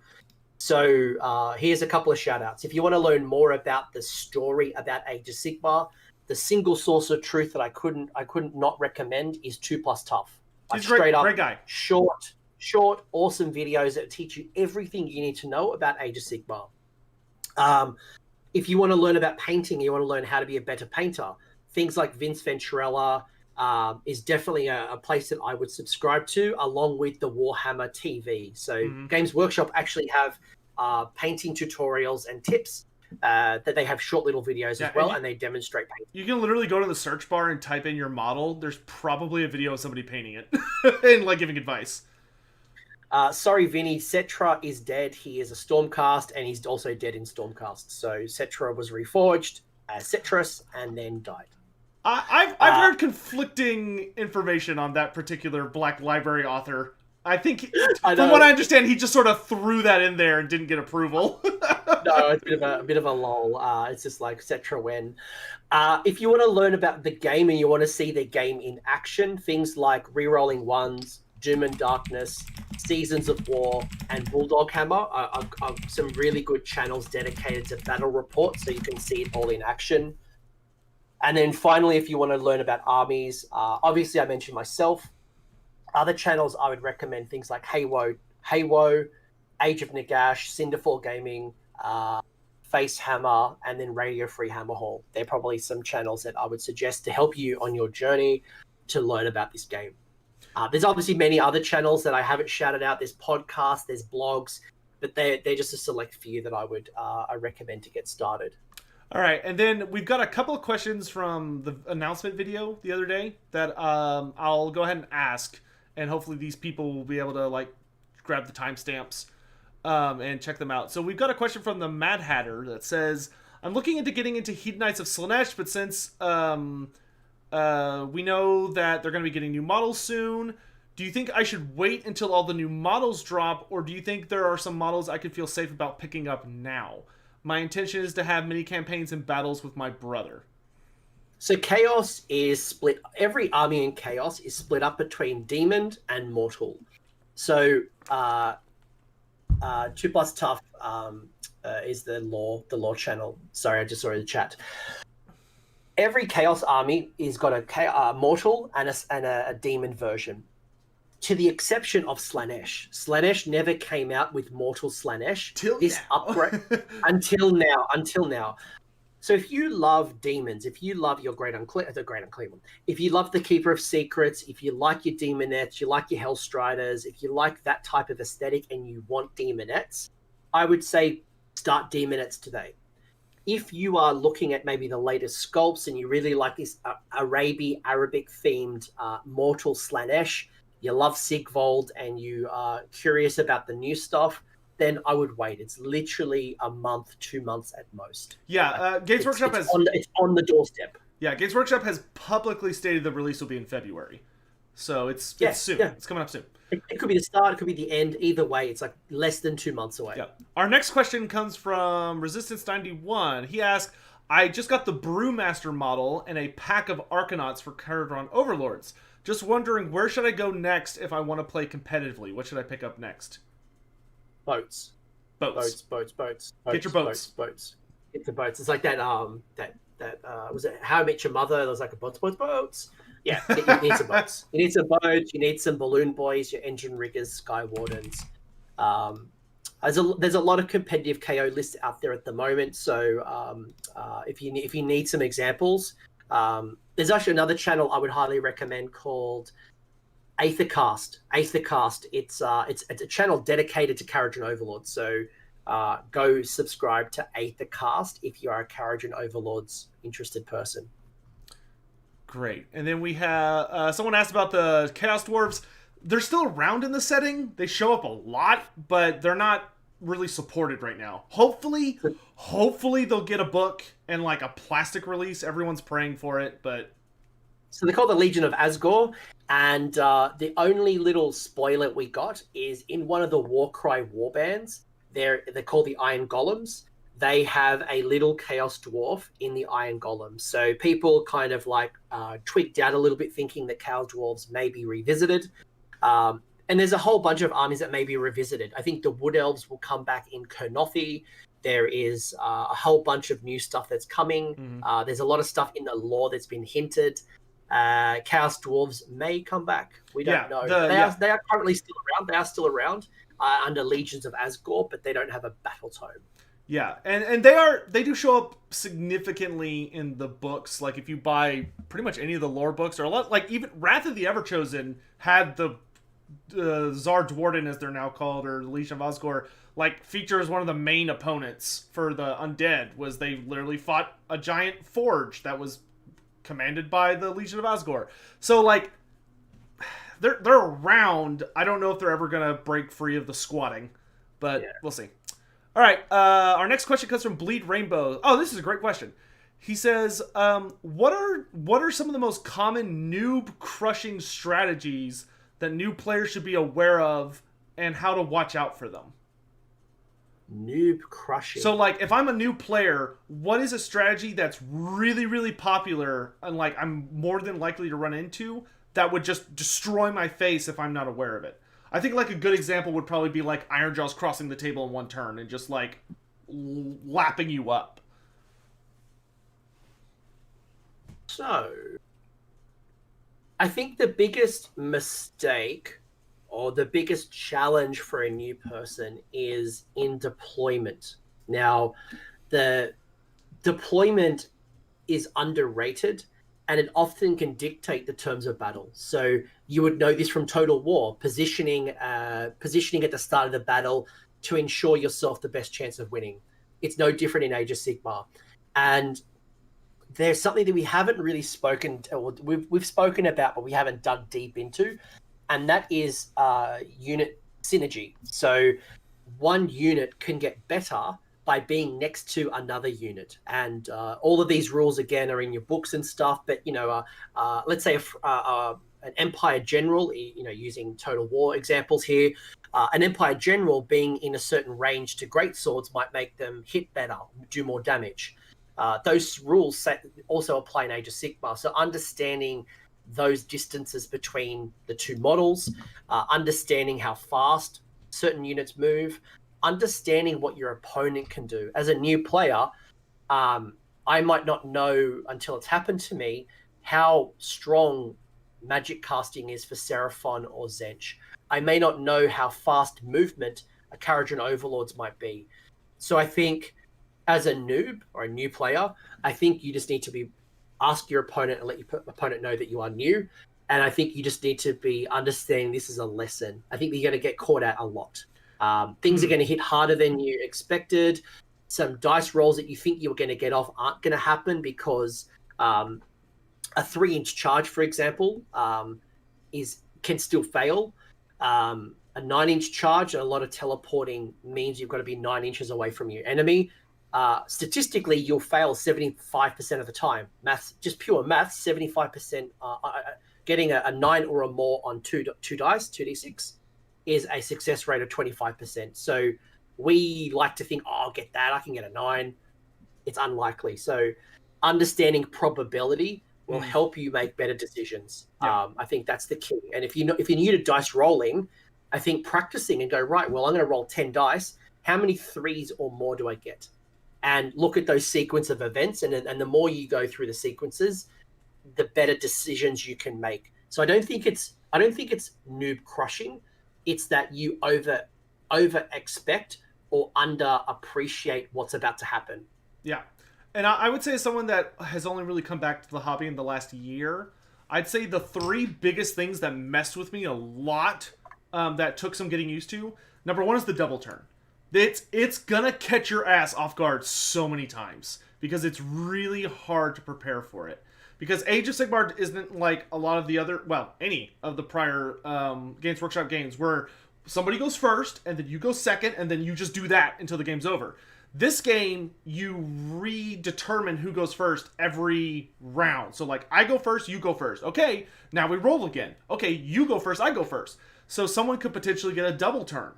And that can totally screw you over if you're not being careful. It's really easy to think, oh, well, I hit the likelihood of him getting the double turn because if we tie, like, I get to pick, for instance, because I went first this round. So if I get to go first next round, which I think is going to happen because that's what I expect to happen, you might be way more aggressive than you should be and, like, move way out of position. All of a sudden, he gets the double turn, so not only did he get to respond to you, but then he gets to punch you in the face. And I don't think there's really a way to, like, have it in your head how to deal with it. You just gotta get used to it. Like, you're gonna have to play and learn, oh, okay, this is how I'm gonna deal with this. I'll tell you right now how to handle it. That this is straight up the easiest. I love the double turn. I would hate it to be removed from the game. It is one of the most single greatest rules implemented to our game because it makes it dynamic.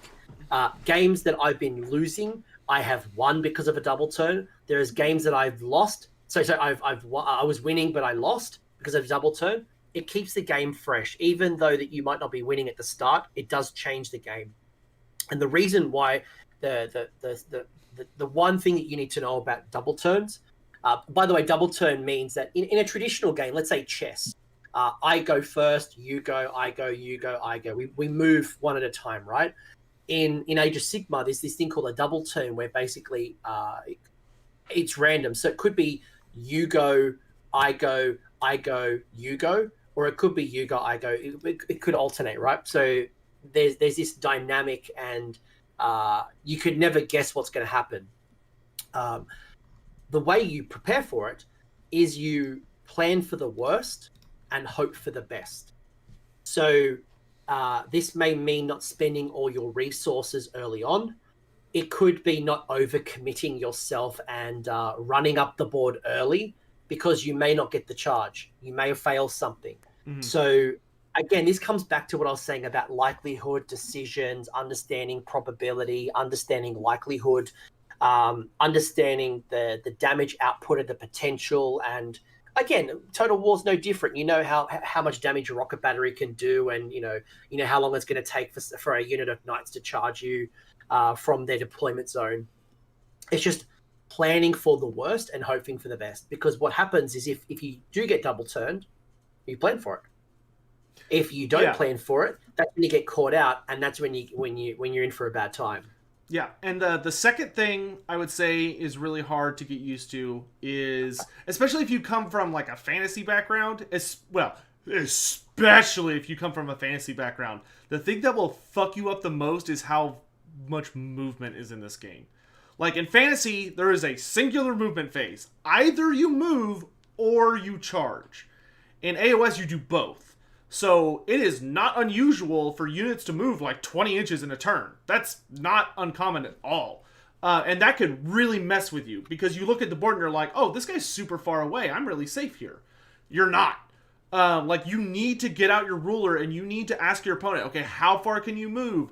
Do you have any special rules that add bonuses to your charge? Do you have any bonuses that let you, like, move twice? Like, there's a lot of rules that, like, you gotta ask. Because your opponent will be happy as a clam to sit there and not tell you until it's too late. The movement is also dynamic. And when you, again, Total War players or even fantasy players, you know when you've got your regiment and then you got a wheel before you can move. Age of Sigmar, every model is really a 360 degree. Yeah, they're all skirmish formation. Skirmish formation for everybody. So I can run backwards without having to reorganize my regiment, which is a blessing and a curse. I really like it. Again, it's more dynamic. I've just found that the game flows. There's more. I do enjoy it. I do enjoy fantasy battles. I love Total War. But I find that my games are much more enjoyable. I have more energy at the end. It's not as taxing by playing Sigmar because it's more free flowing. When it's Sotek's turn, if it's him and I playing, I'm engaged even in his turn. While traditionally I could just play with my phone, I could look at my rule book, I wouldn't have to watch what he's doing because it would traditionally be uninteractive. So you are in the game for the entire 3 hours. So it's not just, I can play half the game. I would say that is the biggest difference and strength, but also weakness at the same time of AoS, is that AoS is a game where if you play fantasy, one of the things you get used to is the rules determining a lot of what happens, as opposed to the players. So, like, when you like in fantasy, when you would charge, I mean, if you go back far enough, like to 7th edition, well, not that far, but if you go back to 7th edition, charges weren't even random. It was like a guaranteed number. You just had to be able to eyeball it. And like there was very little randomness, and there was very little decision making. Like when you'd go into combat was determined by a number. It was determined either by who charged or initiative. AoS, that's not how that works. AoS, the combat phase is one of the most interesting phases in the game. And it's super dynamic, and it's probably my favorite thing about AoS, is that the combat phase, like, you thought movement was tactically heavy? Aw, no, son. Like, nah. Combat is where the tactics are. Because combat, there are rules that kind of mess with the system. But, like, in combat, whoever's player it is, you're like, okay, well, I go first, so I get to pick something that fights. And depending on what I pick could change everything. I could pick something to try and kill, like if I'm fighting Coach here, I could try and pick something to try and kill one of his big guys before it gets to swing. Or if one of my guys is weak, like he's only got 1 wound left, but I know he hits really hard, I might pick him so that he gets to swing before he dies. Like, there is so many tactics in the combat phase compared to the others. If you're fighting around an objective, you might try to fight, even though it's the weaker unit, you might try to take as many models off the objective as possible so you claim the objective instead of trying to kill the monster that you know that would be great to pull down, but objectively isn't the smartest decision. So the game of Age of Sigmar is all about micro decisions. And I think this is where I was mentioning earlier, the more decisions you make your opponent makes, the likelihood that they will make bad decisions. And I think that's where I was talking about probability, expectations, you understanding your army. So don't change your list very often. So just because you lost your first game doesn't mean you go change your list altogether. Right. Stick with it, learn the game, get experience. One of the biggest things people forget to do is ask for feedback. Sotek beats me and I go, hey man, where did I go wrong? What would you have done if you were in my shoes? Is there something that would have changed the game if I would have known about it? And I learn, and I make better decisions. And that's how good players get better, because they take on feedback. This is true in life as much as it's true in Age of Sigmar. The worst thing you could do in a competitive game when you lose is just be like, all right, fuck it, and just leave. Like, you're not going to learn anything from that experience. Or you're going to learn a lot less. I mean, the way I learned, like, Warhammer Fantasy was a brutal game. And the only way I learned to play and get really good at it is I would stay afterwards to talk to my opponents. about like what happened, like, and that's how you learn about your opponent's armies too. You sit there and you go, okay, how did you do that? Like, how did you pull this off? Why did you know this was going to work? And that will allow you to figure out, okay, I'm not going to fall for that again.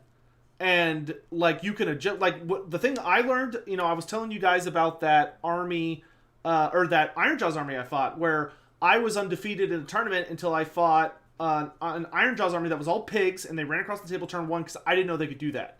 But I'll never fall for it again, because when I fought an army like that the second time, instead of just deploying like pretty wide, so he was able to come in on my sides and just start chewing through stuff, I deployed in a corner. Like I boxed really hard. So he had to clutter in, and then Lady Ollinger just mopped the floor with him because they couldn't get to her. And that's the thing about these games that's super duper fun, but you also gotta... I think one of the hardest things for nerds, I say this with all the love of my heart, one of the things that's really hard for nerds is not to take it personally when you lose a game. Like, your opponent's not trying to... Well, hopefully, they're not just like a huge asshole. And like, you're playing with dice, dude. You can't take it super personally when a game doesn't go well. Even if you played perfectly, there's a chance you could lose. So like, have fun first and foremost, and then learn from it. That's how you're going to get good and enjoy this game. I also like to think about taking my fate out of the dice. If I'm relying on a dice to determine if I win or lose, first off, I remember seeing a comment. I can't remember who mentioned it in the comment ages ago, and they said that they would rather go zero. They would rather win no games at a tournament as long as they had 5 great games than winning 5 games and not having fun because you're being a dick. Yep. And I think the same is true. Is that with a dice game, one, I'm in control of my destiny. Yes, my dice can fail me at times, but how do I avoid that? And that either is making my dice more consistent or trying to remove the amount of risk or probability in my rules. And there are ways to bring those numbers down. You can become more consistent, faster. There are ways to synergize your army so that they get better collectively. Yeah. So, but then there's the other thing is it's the question that you ask yourself. Instead of thinking about the dice failed me, it's like, what could I have done differently to have avoided that situation in the first place? Mm-hmm. And that's a whole another discussion altogether. Yeah. In any event, a couple of last questions that we kind of answered, but I'll just go over them again real quick for people in the chat. Someone asked, what's a good army for beginners? If you're not like attracted to any particular army, you just want to learn the rules, Stormcast Eternals, they allow you to mess with every system that the game has, generally, and are a really good intro. They're very noob friendly. Plus, at a lot of Games Workshop stores, you kind of get some Stormcast models for free as like little paint things. So they're like a good way to start your army. But ultimately, like, if you just go into a store and you just look around, you see an army, and you're like, that looks amazing. I want that. Play that army. If you want the cheapest way to get into the game, Stormcast. If you don't care about just learning, then if you care about learning, you just don't care, go to the shelf and find what most attracts you. You're like, cool, I love that monster. I love that troop. I can't wait to paint trees. Like, whatever. Yeah, like when I was little and I was like, oh, dinosaurs, or like I was like, oh, I love dragons, and they were like, well, the only way you can play dragons is play elves. I don't want to do that. And they're like, but if you like dragons, there's an all lizard creature army, and I was like, oh fuck. And like back in 6th edition, lizardmen were, granted, I was very little, but like lizardmen were eh. And then 7th edition happened where lizardmen were gods because Games Workshop didn't know how to balance the game. Then in 8th edition, they were okay again. But like when AoS started, I loved Seraphon, and they were who I played. Seraphon were rough. And Seraphon were good at the start. Yeah. They've been hot garbage for 3 years, and only in the last 6 to 9 months have they actually gotten good again. Peaks and troughs. This game is peaks and troughs. It's you'll start good, you'll drop, you'll be back, you'll drop. And that's exciting because then you're on a roller coaster. And maybe when Seraphon drops, that's a time for you to explore a new army. Yeah. And then you rotate your armies. And that's why I've got a whole bunch of IKEA cabinets here, because when one army isn't very good or I'm not getting the results that I need, I can go from Cities of Sigmar to Zench, to Flesh Eater Courts, to Gargants. Collect responsibly, though. just put a little money aside. Don't go out and buy 8 armies. But the plastic crack addiction starts off by admitting you've got a problem. If I don't admit I've got a problem, it means I can keep buying armies. Yeah. So I will say that, like, and I totally agree with them with the whole, like, the roller coaster is a lot of fun. Like, Nighthawks, when I started collecting Nighthawks, they were pretty strong. But I just fell in love with the models, so I just kept collecting them, even when a lot of people were like, "Oh, Nighthawks are like trash tier, they suck now" and stuff. And then, like, I started making builds where I was like, "Oh, I'm like winning games, and like this is super fun because people aren't expecting it." Like, I saw Lady Allender and Kurdos Valentian, and we're like, those models are gorgeous. I have to play with them. So I put them on the table, and I started building around them.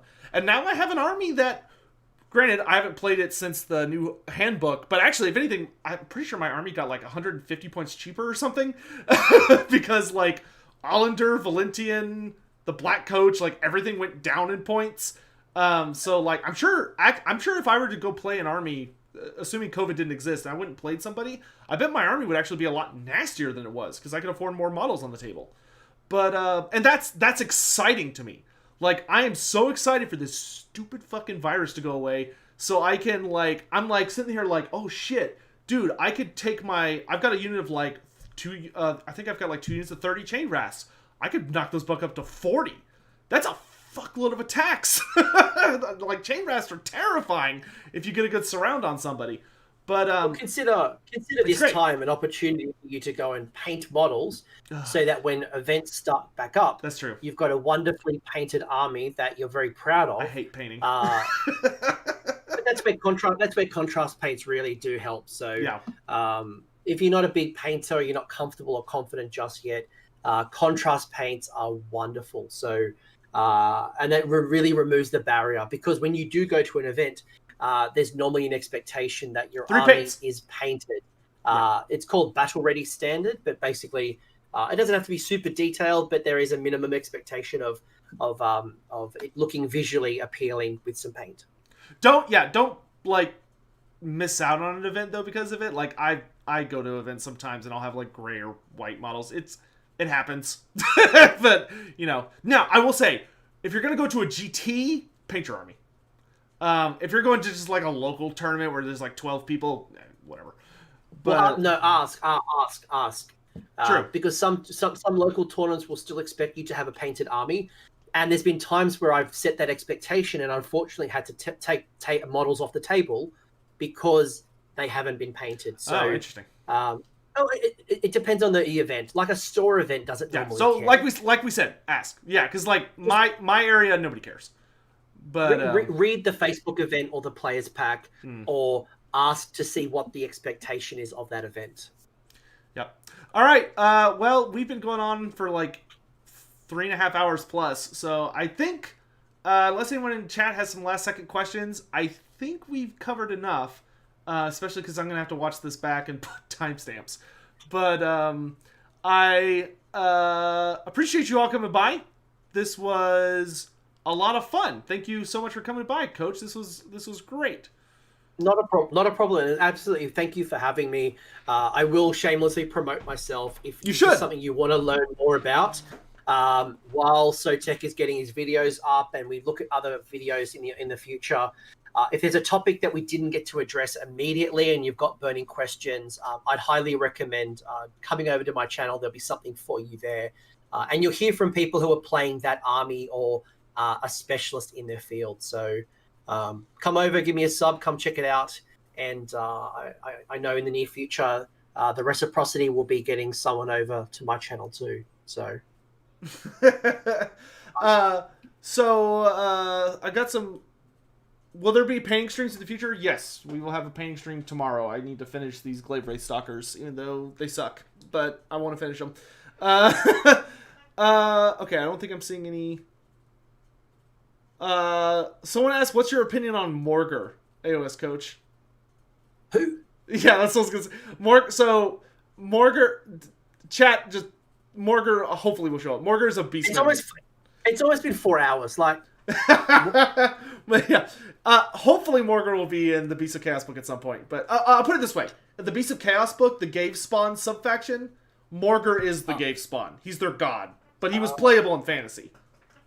Oh. He's a guy that like constantly mutates. He's weird.